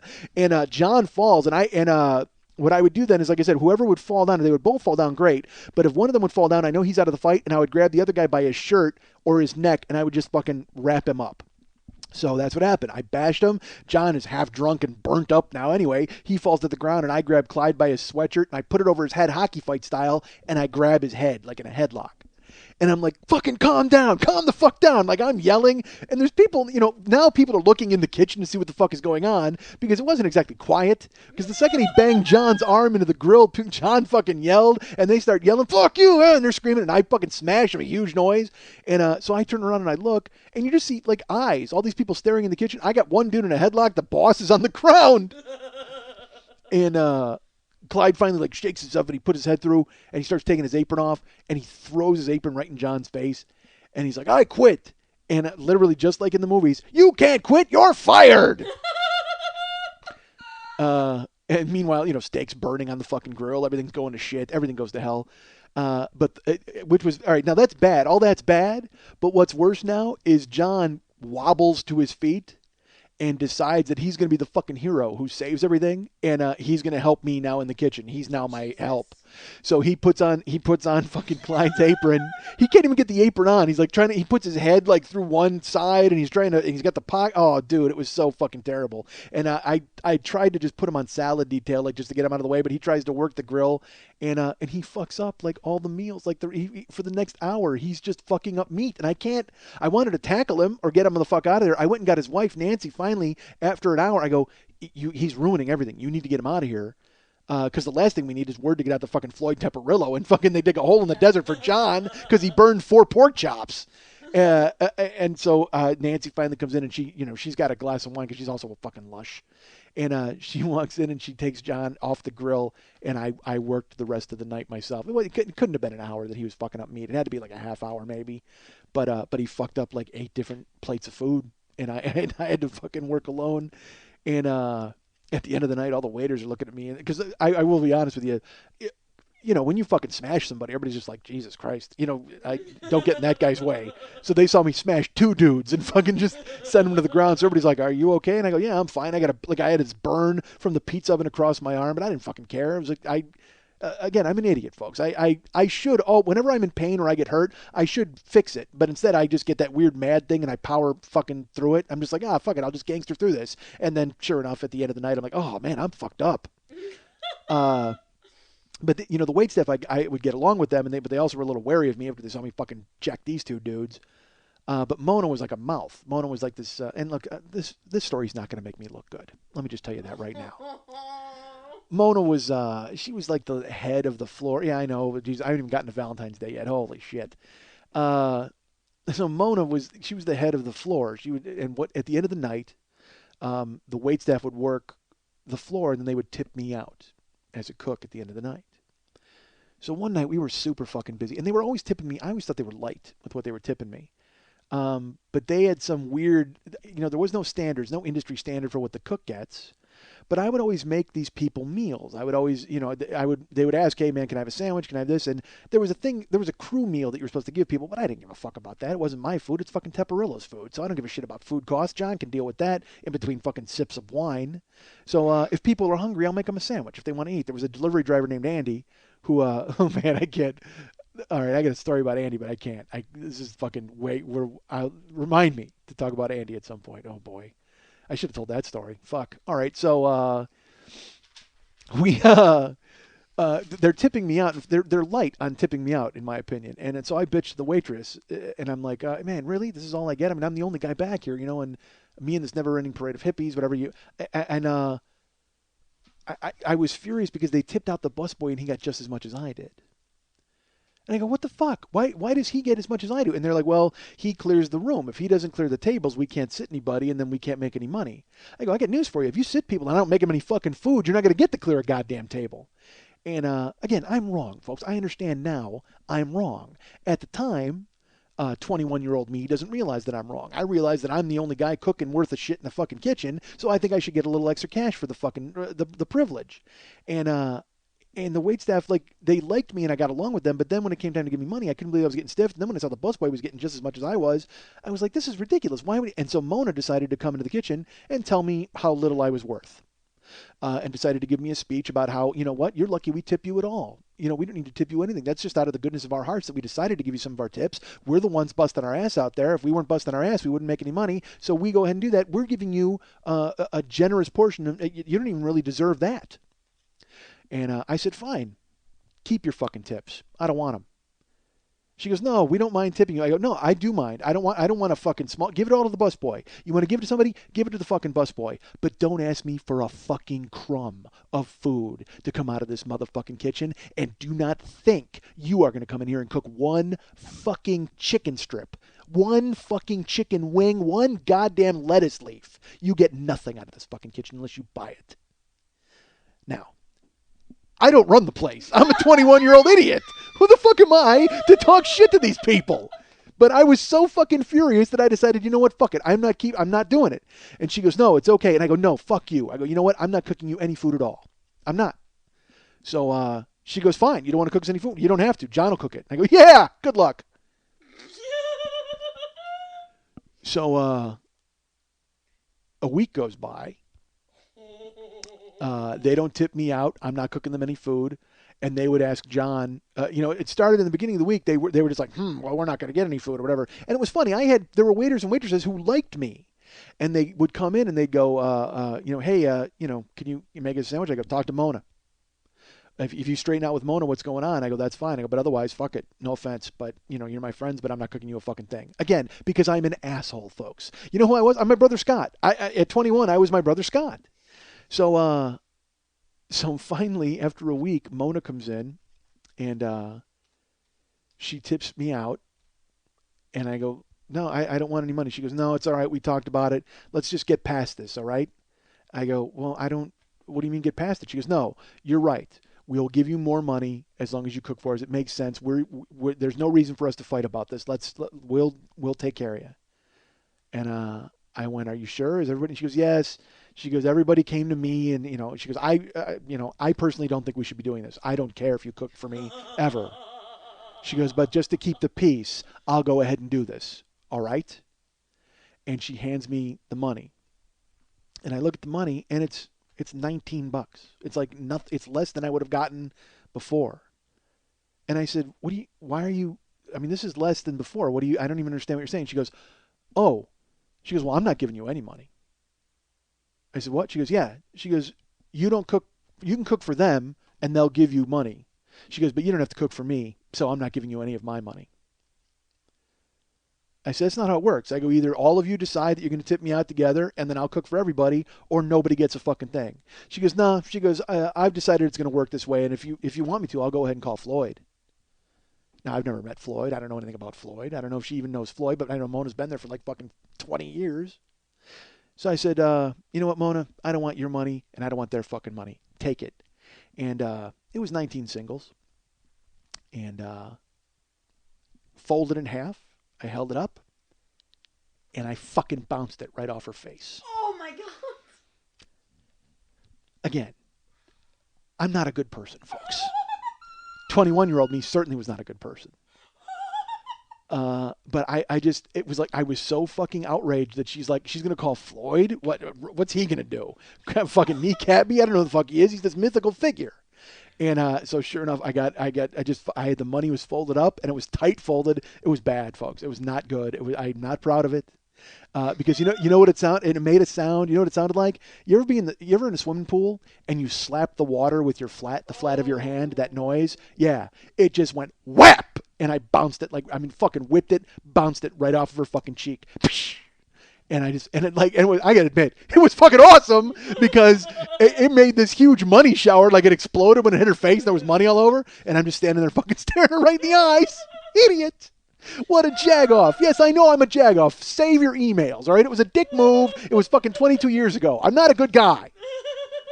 But I fucking whapped it right off of her goddamn face to the point where, like, and everybody, there was other waiters, and they were just like, aye, like it was like this weird, it was, I slapped her. You know what I did? George Washington slapped her in the face 19 times. That's what fucking happened. Holy shit, it was awful. And to her credit, did not freak out. She didn't lose her mind. She didn't do anything. She just looked at me and just nodded, walked out. And then left the money on the ground. I left the money on the ground. I wasn't cleaning the fucking money up. Busboy comes by, picks up all the money, keeps it. I go back to get ready to leave, and John comes in the back, and he's half drunk. I had no respect for this guy, all right? And he's just like, you shouldn't have done that. That was not good. And you know what? You got to cook food for them. As your boss, I'm telling you, you got to cook food for them. And I go, John, I'm not doing it. Sorry. They don't want to tip me. I don't want to cook for them. Fuck Mona. I'm being completely unreasonable, folks. They didn't have to give me any money, but it was just, I was just a fucking young dick. So I was off the next day, which was fine. And I come into work 2 days later. And John is at the bar, and he's in a suit. And I'm like, he's never in a suit. He always wore the same fucking white golf shirt with short sleeves. And he wore a green apron, even though he never cooked. I should have mentioned that, actually, when Clyde threw his apron at him. John had a green apron on and tried to put this guy's apron on over his apron. I forgot about that. Because he always wore this green apron over a fucking white golf shirt. Khaki pants. Terrible. So John's got a suit on. And I walk in and I go, oh man, who died? And he looks at me like a squished face, like I can't even, I'm trying to do it, but you can't see it, obviously, because this is radio. And he's got his eyes like kind of like Clint Eastwood, like shrunk, and he just shakes his head like, no. And I go, what's wrong with you? What's with the suit? And he just kind of begs off with his hands like, ugh. And I hear, are you Michael? And I go, yeah. And a guy walks out of the kitchen, and he's this little fucking like white-haired gnome dude in a suit. He goes, I'm Floyd. I go, oh. He goes, we need to talk. And I'm like, all right. So he comes over, and it was typical. It was just this little, he looked like a grandpa. Like, I mean, I had no fucking idea. And he comes over, and he puts his arm around me. And he walks me into the kitchen, into the back, and he sits me on some flour sacks. And he proceeds to tell me how things are going to be. Because his sister Mona had called him to tell him that I was acting up. I didn't know Mona was Floyd's sister. Had no idea. So he basically, I wish it was more interesting. I wish it was like, hey, how you doing? We're going to break your thumbs. No, he was just he was a corporate guy who was really nice, a little like grandfather looking dude, but he had a bitchin' suit on. Because you know why? It's so funny. He'd take notice of that kind of thing. It was a black suit, but with a slate gray shirt and a gray, black and white tie. Like it was awesome. I couldn't stop looking at it. It was like shiny. It wasn't shark skin, but it was like really fucking cool. And so he just basically told me, he goes, hey, you know what? He just, again, nothing elaborate. He just told me, you are the cook. You will cook for the employees if they need you to. And if they wish to tip you out, they will. But if they don't have to. Bottom line. And even stupid young me recognized at that point that this was the boss. All right, this wasn't drunk idiot with two aprons on, telling me what to do between sips of wine. This isn't some fucking hag who's worked as a waitress her entire goddamn life. But all of a sudden it dawned on me that Mona is the eyes and ears. The reason John can get away with being a fuck up and all that is because Mona really runs the place. Mona is the person who runs the whole fucking joint. And I decided to butt heads with the wrong fucking person, basically. So Floyd just, literally the conversation took 3 minutes, maybe. And he said, but I will tell you this, the only like old world type of thing is he said, Mona says you're a good boy. So I'm going to give you the opportunity to prove it, which meant that he wasn't going to fire me, I guess. So I was like, thank you, sir. And I didn't know if I was supposed to kiss a ring, what the fuck was supposed to happen at that point. He didn't look it wasn't any Godfather vibe at all. It wasn't anything like that. He was just a nice man. But the only thing that betrayed like weird old school was like, Mona says you're a good boy. So sure enough, I was like, okay, great, thanks. And he left. And It was so funny because the highlight of the entire thing was how uncomfortable John was because he had to be sober and wear a suit. I guess I don't know if Floyd had said he was going to come in and see me, or this was something they had hashed out on my day off. I got no fucking idea. All I know is John wore a goddamn suit and had to sit there at the bar like all night and be sober, like drink a club soda because Floyd ate and hung out, and I got to cook for him, which was I guess great. You know what I mean? But so that was fine. And then that night Mona came into the kitchen. And she was like, is everything straightened out? And I don't know if she expected me to be scared or weird or whatever. And I just went, yeah, everything's straightened out. I said, I said, I apologize. I was out of line. And she goes, so was I. And she goes, you're a good boy, Michael. And she walked off. And it was fine. So then I got to continue my career at Teps. But I don't know why I got fucking detoured into that. I apologize. At Teps, John and Nancy would drink at the bar. And they would always drink with this girl named Sonia. Okay. And Sonia was constantly at the bar and drinking white wine. She always drank, is it Chablis and white wine, whatever it was. She never had anything dark in her glass. It was always fucking white wine, always Chablis, whatever. And she would get drunk. And I should tell you, she had a nice body. Her face, she had a very 70s face and 70s hair.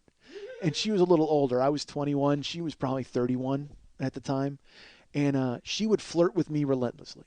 I mean, just bat her eyes at me, and she'd get drunk. And again, she knew John and Nancy, and I started to wonder if there was a weird thing with her and John and Nancy, like a three-way deal, like because they were always together, constantly killing 2 bottles of wine a night between them at the fucking bar. And she had that weird. This will sound awful, but you'll know what I'm talking about. Remember in your younger days, or even now if you're young, when you go to the bar and you meet a girl and you make out with her and you hook up and you got that wine taste in her mouth, like that kind of sweet taste on her breath. Yeah, she had that all the time. Like she just smelled like wine constantly. So she would flirt with me all the time at the bar. So Valentine's Day, she comes in and she's flirting with me. I'm in the back and I'm cooking and all this stuff. And she's like, well, what are you doing later? And I said, oh, well, I don't have any real plans. Might talking to Ransom. We might go out to Lily's, which is a bar in Tahoe. And she's like, oh, okay. And I go, what are you doing? She goes, I don't know. I'm just waiting for my Valentine to show up. And I'm, all these, like, again, hints. So I'm like, oh, well, maybe your Valentine will show up later tonight. You have no idea. Or maybe your Valentine will come in and sweep you off your feet right here at the bar. I won't even get to talk to you ever again. You'll be taken to some far-off land, whatever the fuck. And she's like, ah, ha, ha, you're so funny. You're so great. You're so cute. And gives me a kiss on the cheek, touches my shoulder. And I'm just like, yeah. I'm like Curly in the Three Stooges, like, hitting my fucking self in the head. I'm Dick Shawn, you know what I mean? Punching myself and woo. Tex Avery Wolf. So I'm working. She's drinking. I'm working. She's drinking. John's drinking. Nancy's drinking. And we close. And I have about 45 minutes of work to clean the kitchen and clean the grill and all that horse shit. And she comes in and says goodbye and gives me another kiss on the cheek and says goodbye to John and Nancy, and she disappears. And so I finish cleaning and I get tipped out. And this was actually before all the shit hit the fan, I think. I can't remember if it was before my meeting with Floyd or whatever. Who cares? I still work there. So again, it's Valentine's Day. I'm doing nothing. I finished. I have to take cabs everywhere. And there was this woman named Ellen who I would always call. She was my cabbie in Tahoe. And Dial-A-Ride it was. It wasn't even a cabbie. So I would call up Dial-A-Ride and I'd say, hey, is Ellen there? And or can you send Ellen out? It's Mike. She knew me by my first name. And she comes and picks me up at Teps and she drives me home. So I'm sitting in the house and Ransom wasn't there. And I'm like, oh, where the fuck is Ransom? So the phone rings and it's him. He took a shift. He's a dealer. So he was dealing at the casino. And he's like, yeah, he goes, I'm not going out. He goes, you want to go? I'll meet you over there. But, I'm not going to go now. I probably won't be out of here until like 1. So I was like, all right. I'm alone. Valentine's Day. I got nothing to do. I take a shower, scrub off the smell of of work. And I was going to go to the bar. And then I went, you know what? I think I'm going to go to Sonia's house. I mean, she threw every hint my way. I mean, obviously she said she wasn't doing anything. She's waiting for her Valentine. Fuck. That's got to be me, right? I'm her Valentine. So I get dressed, and I call up Ellen at Dial-A-Ride. I go, hey, send Ellen over to pick me up. She does. And I knew where Sonia lived because, unfortunately, one time I had to go over there when John was drunk and Nancy was drunk, and I had to call my dial-a-ride Ellen to take me over there, and then we had to take John and Nancy home. And Sonia didn't want to let them just get picked up by a cab. I had to go and be there to escort them, whatever. Dudes, again, Tahoe is a weird place because everybody knows one another. There's all these people who come in from out of town, but then you got the townies who are, I mean, like, it's blue velvet. I mean, it's fucking crazy secrets. You don't know what the fuck is going on. Everybody knows one another. It's fucking terrible. So I knew where Sonia lived, so I said, Ellen, take me here. And I go, wait, you know what? As we were driving, I go, wait, stop at 7-Eleven. So I stop at 7-Eleven and I pop in, and because folks, listen. If there's one thing my Valentine, the Lush, wants, it's going to be white wine, right? I got to bring white wine. And I don't know shit about wine. I got to tell you, I'm stopping at 7-Eleven. That'll tell you how much I know about fucking wine. All I know is if I can see through the bottle, I'm buying it. So I walk in, and I go to the cooler, and I don't know shit about it. I just grab 2 bottles. To my credit, I grabbed the 2, the 2 $6.99 bottles of wine, wherever the fuck they are. And I grabbed 2 bottles of wine. And I walk over to the front counter, and they've got like sickly looking flowers in a bucket, and then they got the heart candy. You know what I mean? The fucking heart shaped candy sitting there, just it's all disheveled because it's fucking it's now midnight on Valentine's night. And you know what? I'll take one of these. I grab a rose. I grab fucking the box of fucking beat up candy with the bent corner on it and the heart, and I'm like, aha! I'm getting laid tonight, fellas. 2 bottles of wine, a rose, hey, even the fucking guy behind the counter is just like, yeah. I'm like, all right. I'm going to hop in my cab and get a ride to get laid. So it's Valentine's Day, folks. What the fuck? Of course I'm going to get laid, right? She's just waiting for her Valentine to show up. So Ellen drops me off, and I go, do me a favor. I go, don't pull right into her lot, because it was she lived in all right, how do I put this? There were apartments, and then there were apartment buildings, but then there would be buildings that were off of the apartment building, like almost like I don't want to say a shed, all right, but it was like a little cabin house, because it's Tahoe. Everything's a cabin. It's got a fucking wooden stove, and there's elves and gnomes and bullshit. So she lived in something like that, deeper, kind of into the woods behind a couple of apartment complexes. So I'm like, dude, I go, this is a surprise. So don't pull all the way in. Just let me out here, and I'll walk up. Because I also wanted to make it look like I had walked all the way to her house to be her Valentine. Like I had this all planned out. So Ellen's like, all right. I says, great. And she goes, are you need to ride home tonight? And I said, well, hopefully not. And Ellen's like, get out of my fucking cab. And I'm like, all right. So I fucking leave. And I go walking up to Sonia's house. And I get to the door. And, again, it's that smell. Everybody's burning fucking wood. It's February in Tahoe. It's freezing. But it smells great. It's pine, and it's it smells like a lumberjack's balls. The entire city. I mean, it's just so great. I mean, just the pine and the smell of burning woods in the air, a fire, and it's fantastic. God, I love Tahoe. If I had fuck you money, I would live in Tahoe. It's the greatest. That's my one main regret right now is I have not brought Karen there. We thought about honeymooning there. We've planned trips to go there, and then I've always gotten jobs or had to work out of town. Eventually, we'll get there, but it's the best. So it's cold and it's kind of snowy, and her house is dark except for you can see like one light inside. So I knock on the door, and she doesn't answer. Again, it's not like 12:15. I knock on the door. She doesn't answer. Now this is pre-cell phones.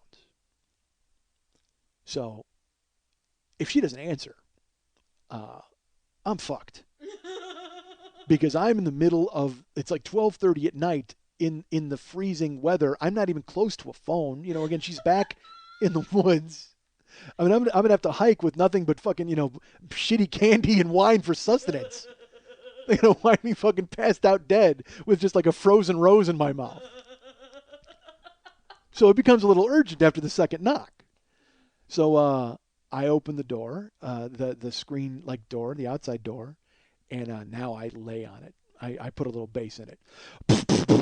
I pound on the fucking door like immigration coming to fucking take her back to Winesylvania.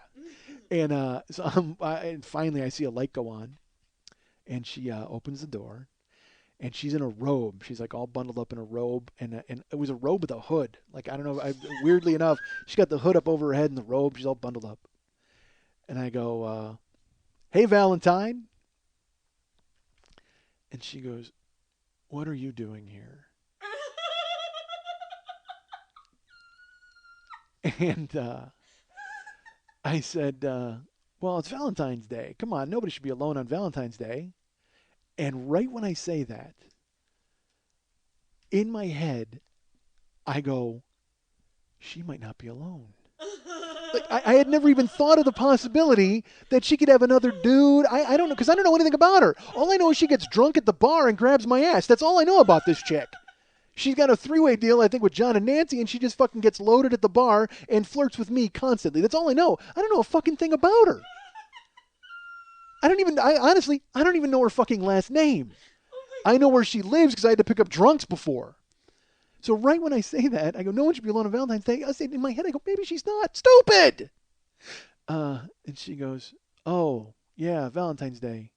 And I go, come on. I go, I brought wine. Because, again, she's a lush, and I figured that's going to get me in the goddamn door. She's like, oh, all right, come on in. Oh, Jesus. And she turns around and walks in, and I walk in, I close the door, and it's real warm in her house, I would tell you. It's real cozy. And she sits down on the couch, and I've got the wine. And I said, you want some wine? She goes, no, I'm fine. I said, come on. I said, I got a couple of bottles. I know it's your favorite, white. I don't even know. Because, again, folks, no game at all. Whatever. Any pussy I've ever gotten at this point, I've just blindly wandered into. I'm not the Mac. I'm barely the Mike at this fucking point. So I bring the wine into the kitchen, and I go, come on, I'm going to open it. Do you want some? And she's like, no, I'm fine. And I go, okay, well, I'm going to open it. So I open the top, like I pull the little thing, the twisty, not a twist cap, but all right, there's a cork or whatever, yeah. But I've never opened a bottle of wine in my life because I don't drink. I mean, I don't fucking, So I go, you got a thing for the wine opener? And she goes, what? I go, a wine opener. She goes, a corkscrew? And I go, yeah, you got one of those? She's like, yeah, it's in the drawer. So I open the drawer and I find it and I pull it out. And again, I don't know anything about it. It's just, it looks like a pigtail with a wooden handle. I don't know what the fuck it is. So I take the wine and again, I'm stupid. I just start poking the cork, like because I don't know if it's supposed to spring out or I'm supposed to bang it in. I don't know. I'm fucking 21. I've never opened a bottle of wine in my life. So I start banging the cork.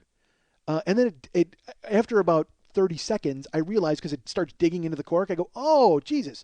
So instead of trying to twist it, I just start to jam it like into the fucking cork. And then I twist it like my arm, and I see it start to, and I go, oh, so I start to twist it, and half the cork comes out because I've already beaten the shit out of it. Cork falls into the wine. It's fucking horrendous. And she's still on the couch. She hears me banging away in the goddamn kitchen. So then I walk out, and I've got a glass of wine. It's got cork floating in it. You know what I mean? And I looked in the cabinet. All I could find was like a regular glass, like for orange juice. Terrible. I mean, this is the worst seduction of all time. But it doesn't matter because I'm already halfway in. She's grabbed my ass. This chick loves me, right? It's Valentine's Day. So I walk in. She's on the couch, and there's a couple of chairs, and there's a couch that she's sitting on. It's a big couch. Doesn't matter to me how big the couch is. I sit down on her lap, basically.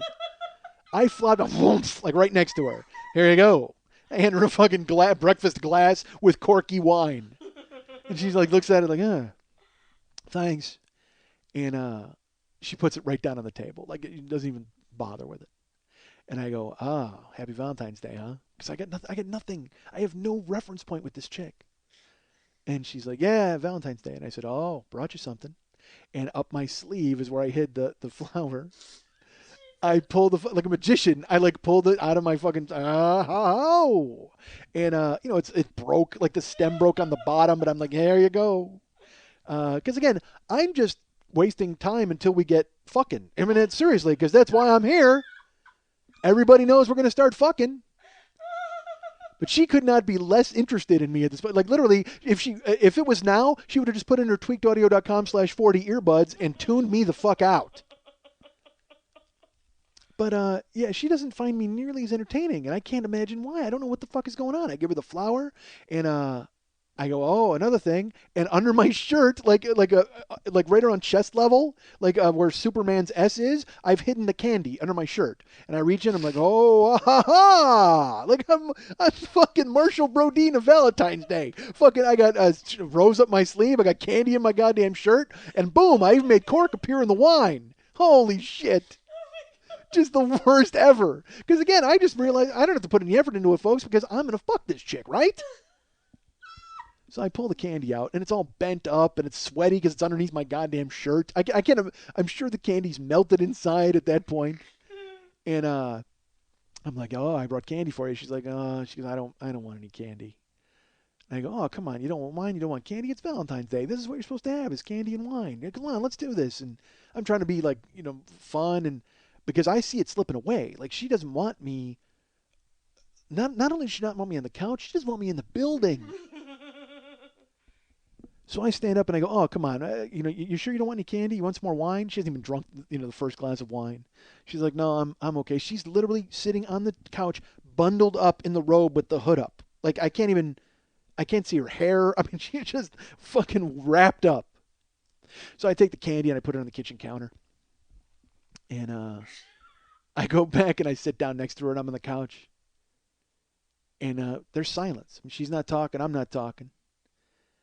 And if there's silence and I've wooed, I've done all my wooing at this point, there's really only one thing to do.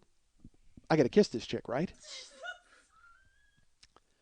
So we're sitting there. She's on my left-hand side, which that's not my good side. It's not my good go-to side. I like someone on my right-hand side. But it's okay. I can make it work. Because she's up against, she's as far over on the couch as she could possibly be. And she's pressed up against like the arm of the couch, just like squished and bundled up, covered up. And she kissed me on the cheek, she touched my hair, grabs my ass. I mean, my Valentine's gonna sweep me up, so I'm like, well, this has just all been a big countdown until we fuck.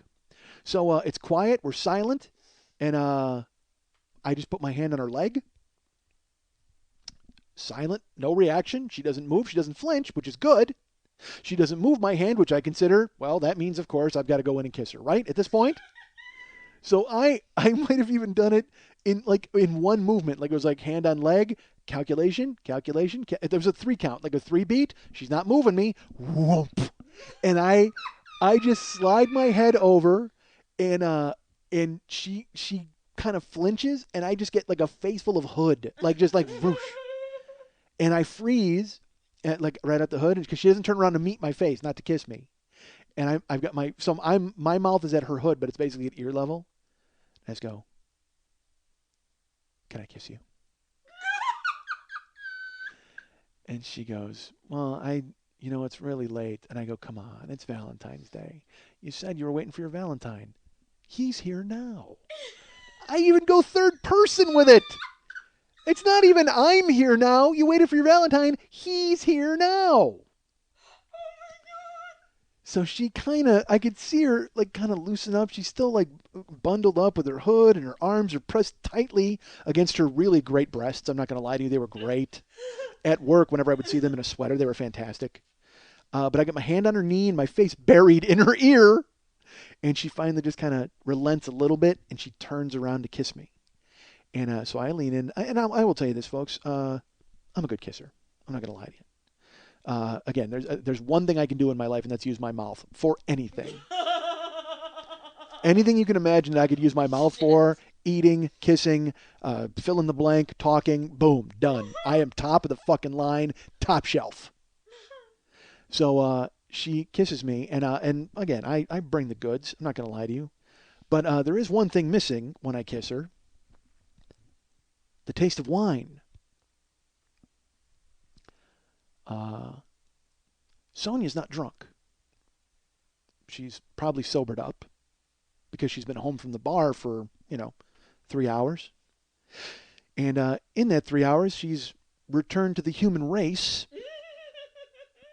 and isn't exactly the, hey, look, I can put my ankles up by my ears chick that I've been dealing with at the goddamn bar every single moment of my time at work. She's someone who maybe lives in the woods and regrets it. and only gets out at night to go drink and forget her troubles. And when she comes back to her goddamn house, she reverts back into being a 32-year-old woman in a hooded robe who doesn't want to be bothered by fry cooks. So I kiss her, and I'm not lying, folks. Again, I bring it home. All right, I do a nice job, and she doesn't exactly return it, but she doesn't repel it either. And I kiss her, and then I back off, and I meet her gaze. I'm looking her in the eyes, and I'm thinking now. I'm like, all right, well, that's all I needed to do, because now here we go. Now the snowball's rolling downhill. And she looks right at me, and she goes, "I think I'm going to go to bed." And what I should do at that point is go ahead and say, all right, well, I mean, it was nice seeing you. Happy Valentine's Day. And I go dial a ride and head home. And but what I hear at 21, with already a raging hard-on from one kiss and a hand on a knee, I hear, "Hey, I'm going to bed." Which, of course, means we're going to bed. Because she wouldn't just go to bed with some stranger in her house and leave him on the goddamn couch, right? That's not going to happen. So she's like, I'm going to go to bed. And she stands up in her robe, and she goes, "Just do me a favor and lock the door when you leave." And she goes into the bedroom, which is an obvious case of hard to get, right? Lock the door when you leave? Nobody says that. Nobody would just go to bed and leave a stranger in their goddamn house. She wants me to follow her in. So I don't even bother with the corky glass of wine. I grab a bottle of white wine. I go into the kitchen, I grab the open bottle, and I go into the back of the fucking, as I start to realize it's dark and filled with junk and sadness, shed that she lives in. I make my way through the, Byzantine fucking maze of forgotten memories and sorrows. And I get into her bedroom, and she's laying in bed in the robe with the hood up and still completely bundled up. I don't think her arms moved once. She's like a mummy. She's got her hands like pressed up against her goddamn chest. I don't know if it's like she just doesn't want to. She realizes she's got to defend her breasts at all times from me. I don't know what the job is. So I walk up, and again, folks, I mentioned, not all of these stories make me look great. All right, I get that. I understand that. But again, I'm a dumb kid. I'm 21 at the time, and I'm praying that you'll indulge me on this.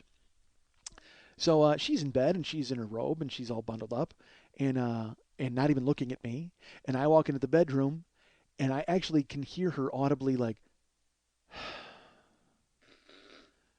her gambit of lock the door when you leave obviously has not worked. Because fucking Johnny Frycook is stumbling into the back with a bottle of wine, hoping he convince her to be the fucking fun party girl that he sees during the day. I don't know if she's just embarrassed about the fact that I'm seeing her in her natural habitat. Like, maybe she would have fucked me at the bar or at the restaurant. I got no idea. Maybe she would have, because she would have had a fucking tankard of white wine in her. But at this point, all this chick wants to do is sleep and forget, and not in that order. But I sure enough fucking party my way into the goddamn room with a bottle of wine, and she's in the bed, and it's like kind of soft light, and I'm like, all right, here we go. And folks, what do? I get in bed. I actually get in bed. She's in bed, and she's laying on her side with her arms up against her robe. And I got the bottle of wine, and I figure, I don't know if I'm going to pour it in her mouth. I don't know what the fuck I'm thinking. But I got an open bottle of wine, and I climb in bed on the other side. And we start to progress, and by we, I mean me. I'm laying in the bed, and I'm like, "Hey, Valentine." Oh, it's so embarrassing. I can't. I'm blushing telling the story. Horrible. Jesus. Hey, Valentine. Really? Hey, Valentine. And she doesn't even look. She's almost shuddering at this point. And I said, "Do you want some wine?"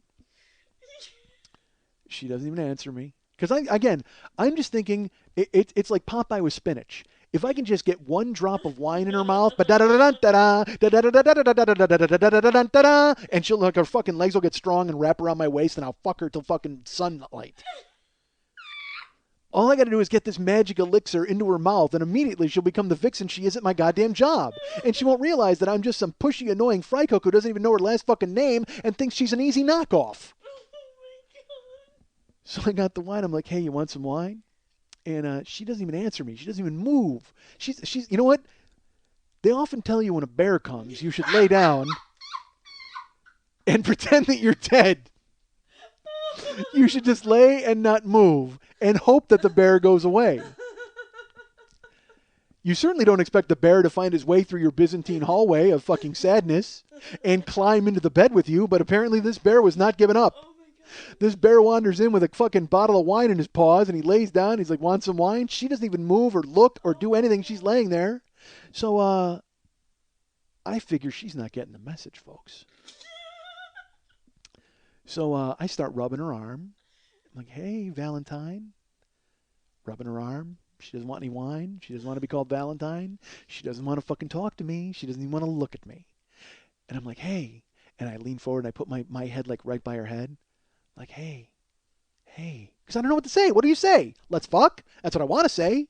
But I can't even get her to look at me, let alone fuck me at this point. So I'm rubbing her arm and I'm like just kind of leaning forward. And again, folks, I apologize to all of you. I get as close as I possibly can to her and spoon her with a raging hard-on. Because I figure she's not getting it. Once I show her how much I like her, as if to this point she's been thinking, oh, I can't. This guy, come on, he doesn't have anything to offer me. I can't possibly hold on. What's this now? He really likes me. But I fucking got the wine in my right hand up by her head, and I slide up and spoon her with my left arm over her waist, and I pull her close. So there's no question at all about what's stabbing her in the back. I make sure the wine bottle's like up in her vision, her line of vision. So she's not like, oh, is he stabbing me in the back with that wine bottle? No, it is not a wine bottle. It is, and it's not a spatula from work. It is a happy Valentine for you, Sonia. If you would just open your eyes and accept your situation. So I've got my arm around her waist and I'm spooning her, and I'm just basically banging my cock into her ass over, like guys, and rubbing like her again like a bear with a camper. She's playing dead and I'm just a bear, like I'm pushing her around with my paws. And finally, this goes on. She's got one of those little digital clocks, like not digital, but you remember those little ones that would flip the letter? It would flip the number. Yeah. So you hear that little click every time. And I was in there for about 18 minutes. Jesus Christ. Holding her, spooning her, rubbing her. Like practically putting the wine under her nose, like, smell this, remember this? This will make you like me. How about open your mouth, God damn it! And literally nothing more comes out of my mouth than, hey Valentine, hey. Oh, you want some wine? Hey, you awake? You okay? I mean, she's not answering me. She's not looking at me. Got to be 18 minutes. Got to be. I mean, click, click, click.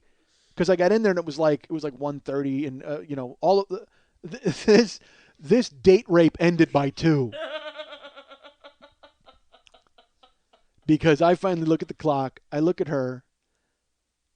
She won't even look at me. She's almost catatonic, like just staring. She's gone away. She's left this shell of a body and disappeared. She's floating above me ethereally, looking down at what her sad life has become.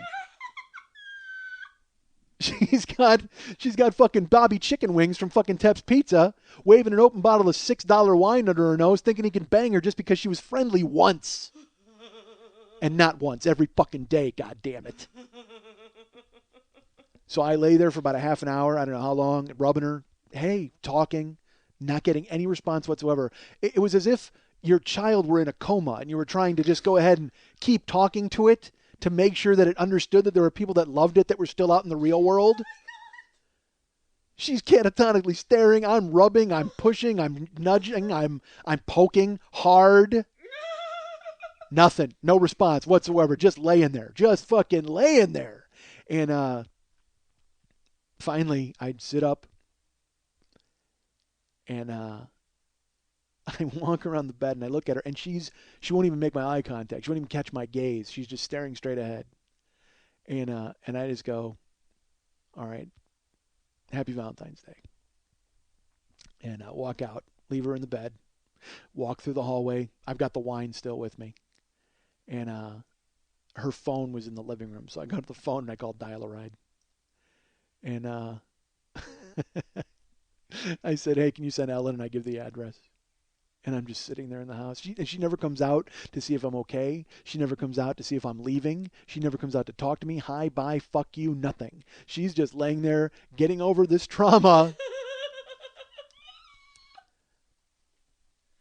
And I'm just sitting there holding an empty bottle, or not empty, a full bottle of wine in my hand, except for one glass, and the glass with cork in it is on the fucking table. I'm just sitting there on the couch, and in my head I'm going, like, I'm mad at myself, because I'm part of me is like, what made you even think that you could come over here and bang this chick? And then part of me is like, why didn't this chick bang me? All she does is grab my fucking ass and touch me and kiss me at work. And of course now, because you know why? Because it's all playtime at work. She's having wine and she's fun and she's a little gadfly but now she comes home and she's in her sad little cave. She wants nothing to do with anything. And you know what it was? Her fun life interfered with her real life, and I think it was way too much for her to handle.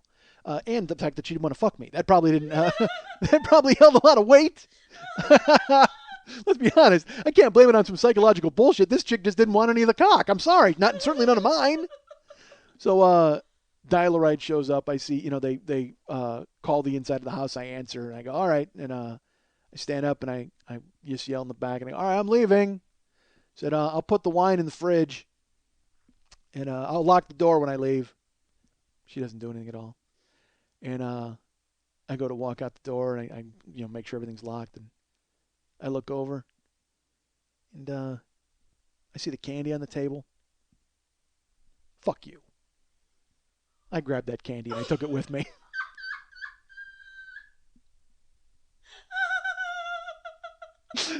Fuck that. The bear's leaving, but he's taking a goddamn souvenir. I didn't spend $2 in an afterthought to have you fucking ignore me for fucking an hour and a half. Walk out of here with a raging heart on. I'm going to, beat off in the snow? Goddamn it. I'm taking that goddamn candy. You're not eating it. Yeah. Closed the door, locked it, took the candy, got in the car. Ellen's out there. She's just laughing. She goes, oh, I guess I was giving you a ride home after all, huh? You go, yeah, just take me home. She goes, didn't work out quite like you planned? And I lean forward because she's in the front seat, and I hand her the candy. I said, what do you think? Happy Valentine's Day.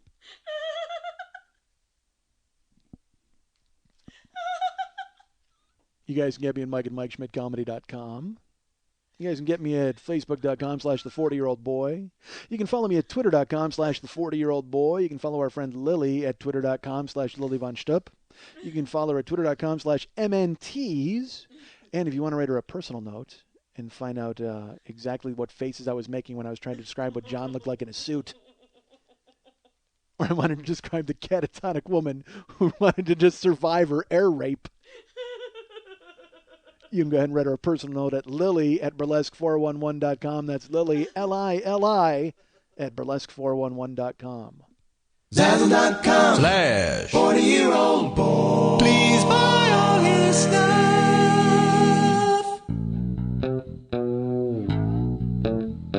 I'm changing the game, boss. Want to remind you folks about the Monday Night Teas every Monday night at Santa Monica and Vine's 3 Clubs. That's 10 o'clock every Monday night, and it is the longest running and most respected and most beloved burlesque show in the history of Los Angeles. And I happen to be very good friends with the person who runs that show, Lily Von Stupp. Lily? Yes. Yes, you have a show coming up this Monday? I do. Fantastic. Who's involved? What's it? Is it a theme show? Yes, no? No, this Monday is not a theme show. Okay, it's a normal show, which is fantastic anyway. The theme is Fantastic Monday Night Teas. Right? Yes. Good. Who's going to be there? Do we know? Performer-wise, I am actually performing. Lily Von Stupp is performing. Do you know what song? Do you know what routine you're doing? I am doing my poodle number. Ladies and gentlemen, this is the world-famous Poodles number that Lily Von Stupp has done, and I've seen, and I've enjoyed. And you will love it, too, so come on out to the show just to see Lily Von Stupp do the puddles. She could do puddles, too, depending on how hard you get her laughing. So who else will be there? Lavender LaRue is in town. Double L. She's back. She had moved away, and we're very happy to have her back. Ruby, oh shit, I'm gonna ruin her name. Ruby Jolie from the Gigawatts in Austin, Texas, is in town. So we have 4 out-of-town boobies, 2 sets. And Okay. I'm trying to think. I can't remember who else is performing locally. I feel terrible. Some fabulous people. Who's hosting? Amazing. Tuba is hosting. Tuba? Yes. T-U-B-A? Tuba, yes. Former Ringling Clown. You can see him on The Office quite a bit. He has guest appears there. Numerous movies and television, once again. So some clown from The Office is hosting, folks. So come in and check that out. Tuba will be there, and of course Ruby Jolie and Lavender LaRue and our friend Lily Bunchtup. Well worth attending the Monday Night Teas at the 3 clubs in Santa Monica and Vine, 10 o'clock every Monday night. Go there this week and enjoy it and watch Lily get naked. Want to remind you folks, I don't know, was that a tassel finger? I should have tassel finger. Want to remind you folks, again, like I said, you can get me on Facebook. If you go to facebook.com, there will be plenty of notices there. Oh, first I should also tell you about burlesquebears.com. It did very well for Valentine's Day. Thank you for anybody who ordered. And please remember, burlesquebears.com is there for any birthdays or anniversaries. Anytime you need a slutty bear, you need to go to burlesquebears.com and contact our friend Lily. She'll take care of it. I cut my finger, cut my thumb. Ow. Yeah, ouch. So I want to tell you guys that on Facebook, if you go there, first of all, this show's long. I actually thought about cutting the show in half. And I'm only making it longer by telling you this. But I told Lily, I go, you know what, can we take the break and use that next week and just use the Valentine's Day stuff this week? Because, it's fucking crazy long, man. I got to fucking quit the ramp up. I got to just jump into the story, right? Don't I? I don't know. Oh, my God, she just wrote a number. I'm like, she's anticipating how high I'm going to go. No, that's where you're at. Oh, good. That's good news. So, whatever, that's that. Don't forget, folks, go to tweakedaudio.com/40 and pick up earbuds so you can listen. And most important thing about Tweaked Audio, look, they come in great colors. They have fantastic sound. But the most important thing, I think, about tweakedaudio.com/40 earbuds, you can wear them in your ears for long amounts of time and they still remain comfortable. And that's very important with this show because oftentimes you will go to listen, you'll be like, holy shit, this guy's going to talk for fucking 2.5 hours. I better have some comfortable earbuds from tweakedaudio.com/40. Boom. The most comfortable earbuds on the planet, folks. Go ahead and pick them up. tweakedaudio.com/40. And again, remember, benefits all podcasts. Go to tweakedaudio.com/40 and pick them up. Go to Facebook. A lot of people want to bring me to their towns, as I've mentioned. Folks, Austin, Texas wants to bring me. Ireland and Australia and all these different places. New York has a page. New York, again, we're going to hear about the Fringe Festival first, and hopefully I can go there and do that before I start thinking about scheduling a theater there. Minneapolis, I've looked into some places there already. Some people have told me some venues. But I will tell you this. We have 2 shows. We have a show scheduled already in Phoenix, which I've mentioned. February 25th. Tickets are on sale, and it would be great if you bought some tickets. I would be thrilled about it. Right now we're doing okay with the theater down there, but I'd love to see as many people as possible come on out to a small space. There's only like 55 seats there, and they're still going. So pick them up if you're going to buy them. I guess my point is, if you're going to buy them from brown paper tickets, because I don't think I'm selling them at the box office. I think you got to do it mainly through the internet. I didn't give them that option. So pick them up beforehand, obviously, because the day of the show it will be very difficult for you to get your hands on them. And that's at the Space 55 Theater, I think it's called, on Pierce in Phoenix, February 25th. The show's at 8 o'clock, and tickets are available. I should tell you now that, Jesus Christ, don't do that. All right. Nothing. I thought you were going to put a foot in my balls. All right. Because Karen, all right, I was sitting here, and I'm leaning forward in my chair, and Lily just raised her foot up to almost crotch level on me, and that's a Karen thing. Well, not to you, but to me it was, but... That's a Karen thing at a restaurant. That'll happen, and I'll just be like, oh, hi, how are you? And she'll just smile at me, and I'm like, all right, good. So that was a little weird. All right.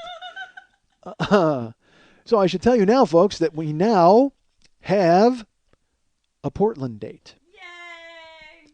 Friday, April 15th at Hipbone Studios. It is a theater there in Portland. I guess the Portland Story Company uses it, so it's conducive to one man telling stories. Tickets are on sale at Brown Paper Tickets. The link will be available on Facebook, but that's April 15th. It's a Friday night. Show's at 8 o'clock. And I want to send a special thanks to 2 people that really helped me out. Chris in Portland. I don't know if Chris Rosewood, I'll say his name. He was the guy who initially got the ball rolling in Portland. He was the one who was all over it. He's actually reviewed me at his website and reviewed the show, said very good things about it. And, of course, I don't know the name of the website. I've said it before. But Chris is a really good guy, and he took a great interest in having me come to Portland. He got the ball rolling, started the Bring Mike Schmidt to Portland page. And then there's another guy, Todd Rush, who is someone who has actually donated to the show multiple times. And Todd lives up there, and he's like, dude, we got to get you up here. And he and Chris commiserated. They got together a little bit. And Todd, I will tell you, was able to take the baton from Chris and do some things where he found some venues for me. He actually went to a show at Hipbone Studios and watched it just to see what it would be like to have a show in that space. Which, again, I don't have any eyes or ears in these towns, so I don't know anything about the venues. That was crucial. So it was really nice of Todd to go there, check out a show. He saw a woman do a one-woman show, and he actually took copious notes. Like, he sent me this, 9-page email explaining what the good and the bad and all that. There's different things about the venue, but I don't care. It sounded good to me, and it worked out that they had dates available when I needed them. So Hipbone Studios, thank you so much to Chris and to Todd and to everybody who's going to come out in Portland. Tickets are available now at Brown Paper Tickets. It's a little bigger space than Space 55, but please, if you're going to come, buy tickets. I'd appreciate it. And that's April 15th, Friday at 8 o'clock in Portland at Hipbone Studios. The link will always be on my Facebook page. I'll Twitter it and all that different kind of stuff. And I'll put it on my website. Remember my website, MikeSchmidtComedy.com? You should go there because if you go to the Joe Business page, you can go ahead and pick up stuff from the Zazzle store, which is, the Changing the Game Moth calendar, all sorts of mugs and mouse pads and shirts and things like that. And also there's the downloads of the Year 1, Year 2, or Super Angry Guy Gene Happy Good Time Yelling combo sets available through the Joe Business page on MikeSchmidtComedy.com. Go ahead and pick up the download sets. And if you want to donate to the show, as these fine folks have, Carl C. has donated to the show. Thank you so much, Carl. And also a Matt D. Matt D. has donated. James B. came through and donated a really a healthy amount. It was very nice of him. Thank you so much, James B. Matthew R. donated. Matthew, this is your 4th donation. Wow. Matthew R. Thank you so very much. And you know what? I'm going to throw this name in there too as well. Will P. Will P. went ahead and donated, and I certainly do appreciate it. So thank you to Will P., Matthew R., his 4th donation, James B., Matt D., and Carl C. These people all donated to the show, and I do appreciate it very much. If you want to donate to the show, go to MikeSchmidtComedy.com, and in the upper left-hand corner of every single page of the website, you will see a little Schmitty with his pocket out. And as that pocket is out there, he will be telling you, hey, stuff it with cash. And you will be supporting myself and Lily and David and the show and the government, who I have to pay taxes to at some point in the next month or so. That'll be very exciting. And want to remind you folks, hey, you know what? I did Paul Goebel's podcast last week, as I mentioned. Did half my homework. Only watched the Matthew Perry show. Didn't watch the other show. And Paul was like, did you do your homework? I did part of it. Because I wasn't going to watch that other piece of shit. Please. Watch Mr. Sunshine, though. Go listen to Paul's and hear what I thought about it. But listen to Paul Goebel, the King of TV's podcast. Go download that now if you have not already, and hear me jabbering like a monkey, along with the very funny Jim and Tom and Paul. And there's something else to tell. You know what? I'm going to throw this out to you folks for no good reason. Because, hell, if you've paid this much attention all the way through this fucking show, I deserve to hear what you think, because you're hardcore, all right? Anybody who turned it off before then, I don't give a shit about their opinion. But you folks, you're the people who've listened this long. I want your opinion. I know there's a lot of podcasts out there that have apps for their mobile devices, for their Androids and their whatever, Google phones, Facebook phones. Those are coming out. iPhones. Yeah, that's right. I forgot about those. Sure, I did. But everybody's got an app now for their podcast, and I guess it provides streaming of the show, and it provides bonus content for you. And here's my thoughts on that, or my feelings, or my questions. Do you folks think that I would benefit from giving you the option of having a Mike Schmidt 40-year-old boy app on your phone? Because Lily and I sat down and we thought about it. And I think the main bonus involved, the main selling point with those, because again, I understand you have to pay every month. That's a subscription. I guess it's not just a one-time purchase. A one-time purchase, we're not even having this fucking conversation, all right? One-time purchase, I figure, all right, I'll throw it out there. You throw $2 in if you want. If you don't, that's fine too. But a subscription seems like I'm tugging on your electronic shirt sleeves every month. And look, I ask for donations, and you're nice enough to send those, and you're nice enough to buy the tweakedaudio.com/40 earbuds. You've all supported the show so much. What I'm wondering is, am I a greedy fuck if I decide to come up with asking you for more money by coming with a podcast app? Because I don't know how much more it would offer you than what you get from me already. Because I guess the main draw, I've done Comedy Film Nerds, and for their app, they have bonus content, and the bonus content consisted of their guest talking and giving like a rant or providing with a, they had me rant for 5 minutes about a movie or something. Well, the bonus content for this show, I mean, I don't interview anybody. You get all the bonus content for this fucking show. I mean, right now, take a look at what time we're at and realize, oh shit, this show is chock full of bonus content as it is. How much more bonus could there be? The only thing I think of was like video stuff. Or, slice of life stuff with me out and about. Like Lily mentioned, like if you go to the DMV or you go to the store, people might want to see you be funny there. I'm like, no, people don't want that can't be true, right? So I guess my point is it worth it to you guys for me to even go ahead and think about putting out a podcast app? Because I will be truly honest with you. When Lily was like, here's what it costs a month, here's about what you'll make. If you get a certain amount of people, we batted it back and forth and talked about the pros and cons. And it's worth it to me to pay for it only in a keeping up with the Joneses type of, atmosphere where I have one because everybody else has one. I don't want to let the Dork Forest get ahead of me. I don't want, what the fuck to get ahead of me. These guys have made it very convenient for you to get their iPhone app, and they're all great, and all of their bonus content is probably worth having. I'm not sure if I would be able to bring the bonus content to the table that these folks do, and I don't know if it would be worth it to you. So do me a favor. Just write me. If you want to put it on my Facebook page, I don't care. You want to write me a personal note, that's fine. If you want to write Lily at LILI@burlesque401. No, she's shaking her head. Don't take that. Forget it. Forget I said it. If you want to write me or write my Facebook page, just tell me what you think. I mean, if you think it's something you would be interested in, and if I should pursue it, that's fine. And if you don't think it's something, cool, I want to hear that too. I mean, I'm not, everybody's got their limit. You know what I mean? And I'm wondering if, the show is enough for you guys, if there's so much of me in the show, and that any bonus content would be ludicrous. I mean, I can't even imagine what it would be. So go ahead. Oh, my God, don't cross out that number. Oh, Christ. Oh, man, folks, we are into fucking overtime. Right now, I just picture you laying there with your tweakedaudio.com/40 earbuds in your robe with a hood on it pulled up over your head and your arms folded in front of your chest. As I'm just fucking pushing you and rubbing your arm. Hey, here's this about downloads. Hey, talk to me about apps. Hey, what do you guys feel about that? And you're just fucking laying there waiting for it to end. All you're doing is praying. You're just laying in the bed, hands folded in front of you like a goddamn mummy, and your fucking hood pulled up over your head, tweakedaudio.com/40 earbuds, blaring me into your ears, and you're just laying there catatonic going, please leave, please go away, please walk out of the hallway, and please leave the wine on the countertop and take the fucking candy with you. Please, oh my God, use my phone, use my TV, use whatever you got to do. Just leave me the fuck alone, for Christ's sake. You folks don't even know this. I'm looking right now. Lily's mom has just leaped to her death. They have actually formed urn hands. Somehow they've folded whatever the top chain was. They've folded them together and they've leaped to their death together because they are so tired of hearing me fucking talk. Holy God. He tried to kill himself once earlier and then I talked for another 2 goddamn hours. Jesus Christ. And then Lily's mom went, you know what? Take me with you. Even the fucking dead cat is like, meow, meow. I'm leaping to my fucking death. Unfortunately, it's going to land on a dead cat feet because we all know dead cats land on their dead cat feet. So he can't even fucking kill himself. This poor cat, this dead cat can't even kill himself because he can't. He's just going to land on the dead cat feet.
Why do I spit out this random bullshit that nobody fucking cares about? I am peddling obscenity. I am going to get a whole fucking army of you people, and you know what we're going to do? We're going to listen to me and then do nothing for an entire fucking week. I can't be trusted. Don't you people know this? It was like the Back to the Future of suck. I don't want to have a boner in somebody else's pants. I need to shoot up heroin and jog. Hey, ass fuck, are you listening to anything that I'm saying to you? Fuck, somebody's got to shut that old guy up. And I'm like, fuck you! I'm not a potato! I'm a goddamn cantaloupe!